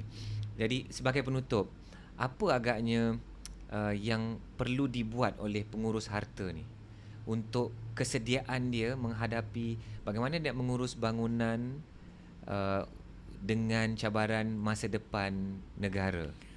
Saya rasa seorang pengurus harta ini dia kena berubah juga. Kita kena melihat perubahan yang berlaku dan kita harus mempunyai kesediaan untuk meningkatkan kecekapan kita di dalam aspek pengurusan ni. Contoh, perubahan teknologi. Ya, kalau dulu kita menguruskan bangunan mengikut cara yang very conventional, ya, kita atur kerja pun datang pada hari itu tengok berapa jumlah complaints yang sampai agih-agihkan. Mengikut keutamaan dan juga mengikut jumlah staff yang kita ada. sekarang kita dah ada teknologi. Identify the problem, complain semua masuk melalui email, masuk melalui sistem, dan daripada sistem itu dah boleh generate the work order ya kepada kita punya staff kita. Jadi kalau staff kita tidak cekap dari sudut teknologi, susahlah. Berubah lagi kepada AI ya. Artificial intelligence, yang bagaimana kita nak selesaikan satu perkara. Kalau dulu mengambil masa berhari-hari, mungkin sekarang mengambil masa hanya beberapa jam saja ataupun less than 1 hour. Betul. Kita dah boleh dapat dan siapkan report kita dengan cepat, dengan pantas. Itu dalam situasi AI yang berbentuk generatif. Tahun depan mungkin kita sudah berubah kepada agentic AI. Sekarang kita guna robot dah nak polish kan. Betul. Nak vacuum. Ya. Dah hantar robot lah kan. Ya, dan siap mop lagi. Ya, siap mop lagi. Ya, betul. Ada kat rumah tu. Itu nanti yang kecil tu saya rasa nanti mungkin boleh jadi dalam bentuk skala yang besar. Industrial size kan. Betul. Jadi kita bergerak pada agentic AI. Jadi saya sendiri sebenarnya telah mengambil langkah untuk belajar sendiri daripada Alibaba, lab di Guangzhou di China. Ya. Mereka offer dan tawar kepada of course kepada Dewan Perdagangan Islam Malaysia. So saya salah seorang yang akan pergi ke sana untuk belajar agentic AI, nak bawa balik ke Malaysia bagaimana dalam industri ni kita nak ni. Saya ingat dalam 5 tahun akan datang, dalam Industrial Revolution 4.0 telah sebut bahawa blockchain dalam real estate ni termasuk dalam aspek pengurusan harta, pengurusan bangunan ni perlu mula dipraktiskan ya. Sekarang dah masuk ke Kementerian Kesihatan dalam healthcare industry dan juga kerajaan. Tapi masa 5 tahun yang akan datang kita perlu buat persediaan begitu. Jadi sebab itu masa saya mengambil langkah untuk nak pursue saya punya PhD, antara tajuk yang saya cadangkan adalah Blockchain Adoption Framework for Property Management. Jadi mudah-mudahan saya dapat tinggalkanlah framework jadilah. Masya-Allah, sumbangan besar. Adakah itu yang diterima oleh supervisor? Ya, alhamdulillah itu yang diterima oleh supervisor. Wah. Dan saya tak sabar. Ya. Saya pun tak sabar nak siapkan framework dia. InsyaAllah dalam 2-3 tahun lagi. Ya, pasal saya rasa Allah. Memang masa depan kita menuju kepada bagaimana kecekapan kita untuk memanfaatkan teknologi ni. I think we need to leverage not only on people, system but technology kan. Dan bila kita bergerak ke arah situ, efisiensi akan meningkat, lebih efektif ya. So dan tentu sekali isu tentang penyelesaian masalah ni menjadi lebih mudah. Dan kita ada data yang banyak, jadi kita boleh study the pattern orang yang masuk bangunan kita, jenis yang macam mana, behavior mereka, dan kita dapat susun supaya blockchain ini akhirnya dapat membantu kita untuk nak track dan trace problem yang berlaku dan nak buat tracking daripada mula masuk sehingga last kali siap ke tak siap, they are happy or not happy. Jadi ini konsep consumer experience yang kita nak kena perkenalkan oleh pengurus harta kepada penduduk-penduduk kita lah. Wow. And one last one, secara ringkas, apa pula nasihat kepada rakyat Malaysia yang mungkin menonton sekarang ni, berdepan dengan cara hidup baru yang normal ialah duduk dalam bangunan-bangunan strata. So macam mana kita nak bersedia dengan hidup cara baru ini yang akan dianggap sebagai cara normal? Siapa nasihat Haji kepada mereka? So nasihat saya especially kepada anak-anak muda lah, generasi muda lah yang banyaknya akan melalui fasa hidup secara komuniti yang bertanggungjawab. Saya teruskan perkataan komuniti bertanggungjawab ini kerana komuniti itu dia tidak seorang, dia tidak dua orang, dia ramai ya.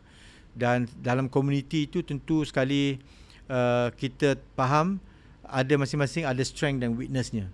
Jadi kita menghormati ya mereka yang lebih berpengalaman, dan kita tentu sekali kena banyak konsep memberi. Jadi pada saya, pesan saya yang pertamanya, kita kena pertingkatkan ilmu ya untuk kita faham tentang apakah tanggungjawab kita sebagai warga atau komuniti dalam strata ni pertama.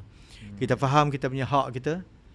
Kita tahu bila kita harus menggunakan kuasa kita dan jangan kita tidak menggunakan di saat yang penting, terutamanya dalam pemilihan.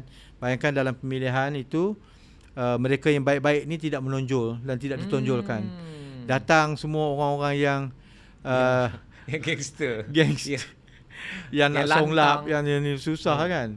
Jadi kita akan dapat orang-orang yang jahat untuk datang ambil alih pengurusan, kita ada problem. Jadi gunakan kuasa kita dengan sebaik-baiknya untuk memilih pemimpin dan mereka yang dapat jaga. Itu yang pertama, ilmu. Yang keduanya, saya rasa sebagai salah satu daripada juzuk dan komuniti ini, kita juga kena tingkatkan kemahiran kita juga. Sekurang-kurangnya kemahiran kita untuk bermain dengan teknologi ini. Sebab mau tak mau kita akan terpaksa berdepan dengan penggunaan sistem yang pelbagai dalam bangunan berserata. Jadi kalau kita dengar bunyi siren begini, oh ini siren kecemasan. Kalau bunyi siren begini, bunyi begini, oh ini orang nak datang. Jadi daripada itu kita nak kena faham juga kan. Jadi kalau bunyi ting-ting, kita dah bergegas turun bawah pergi ke assembly area, tu tak betul lah. Jadi ada loceng-locengan. Jadi kita kena faham. Jadi bila waktu yang sepatutnya kita membuat pembayaran, bagaimana nak buat pembayaran tu secara cashless? Sekarang dah tak ada, semua dah cashless. Betul. Kita nak order kita punya parcel kita dah tak boleh dihantar lagi ke rumah kita. Dia perlu ada di bawah, ada parcel boxnya, ada passcode-nya untuk nak buka dan sebagainya. Kita kena mula untuk tingkatkan sikit kemahiran. Mana tahu one day kita memang dilantik sebagai AJK. Dan kita yang kena mainkan peranan. Sebab dia kena go by rotation kan. Seorang chairman dia tak boleh pegang lebih daripada 2 term. Dan seorang AJK tak boleh pegang lebih daripada 3 penggal. Jadi memang akan ada satu ketika kita yang akan ke depan. Dan di situ kita kena belajarlah aspek-aspek teknikal dan aspek-aspek kemahiran pengurusan ya. Dan ini sebenarnya adalah sumbangan kita. The more you give, the more yang Allah akan jaga kita lah kan. Kemahiran. Yang ketiganya, saya rasa pesan saya adalah keinginan kita untuk menjadi warga yang prihatin. Jadi tinggal bangunan ini kena lebih banyak keprihatinannya daripada kita tinggal di satu tempat yang kita hanya jaga diri kita saja. Jadi konsep kita jaga kita ini memang sangat-sangat penting dalam Saya bangunan ingat berserata. lagi, dia tiba-tiba mengimbau kenangan semasa PKP kan. Hashtag kita jaga kita. Ya, wow, okay guys, ini satu sesi yang sangat luar biasa. Sejujurnya saya ada banyak lagi soalan kerana bukan senang nak dapat masa Haji Ishak, dan saya rasa macam nak tangkap dan kurung Haji, dan saya nak bertanya lagi pandangan Haji tentang banyak lagi isu-isu, tapi cukuplah sekadar ini. Saya rasa kita dah kupas sangat banyak dari untuk topik kita, iaitu masa depan rakyat tinggal di apartmen. Adakah kita bersedia? Saya rasa jawapan pendeknya, adakah kita bersedia? Kita bersedia ya. Dan masyarakat kita kena bersedia. Kita kena bersedia. Tapi adakah kita bersedia? Kita mungkin kalau 100% bersedia belum lagi. Tapi saya rasa kita tidak boleh tunggu sehingga kita betul-betul bersedia. Okey. Jadi faham. Kita memang kena bersedia. Dan cabaran itu sudah di depan kita. Kita terpaksa harunginya dan we have to face it. Okay, so bersama kita sekali lagi terima kasih to the one and only Property Manager Surveyor Haji Ishak bin Ismail. Terima kasih atas masa Haji bersama kami. Dah hampir 2 jam. Wow. Podcast kita itu adalah normal bagi Ahya Ishak Show, tapi saya harap anda semua dapat manfaatnya. So apa pandangan anda tentang isu ni? Bagikan di komen-komen. Dan kami akan membaca semua komen-komen anda. Dan apa lagi isu-isu yang anda nak Ahya bawa yang berkait dengan hartanah. So kami akan mempertimbangkan untuk mengangkat isu-isu itu. Dan ada tak siapa-siapa dalam dunia hartanah yang anda nak Ahya jemput untuk the next podcast. So sehingga itu, sekali lagi terima kasih sama-sama Haji Ishak. And kita berjumpa dalam episod akan datang. Assalamualaikum warahmatullahi wabarakatuh. Selamat berjuang. Ini kira dan plan. Masuk market dengan strategi dan plan. Flip atau sewa, semua ada cara. Bukan ikut tren, tapi ikut kira. Kalau jelas hala tuju dan matlamat, setiap langkah jadi lebih tepat. Yo, ilmu dulu, baru tindakan. Bukan ikut emosi tapi perancangan. And setiap keputusan hartanah adalah keputusan kewangan.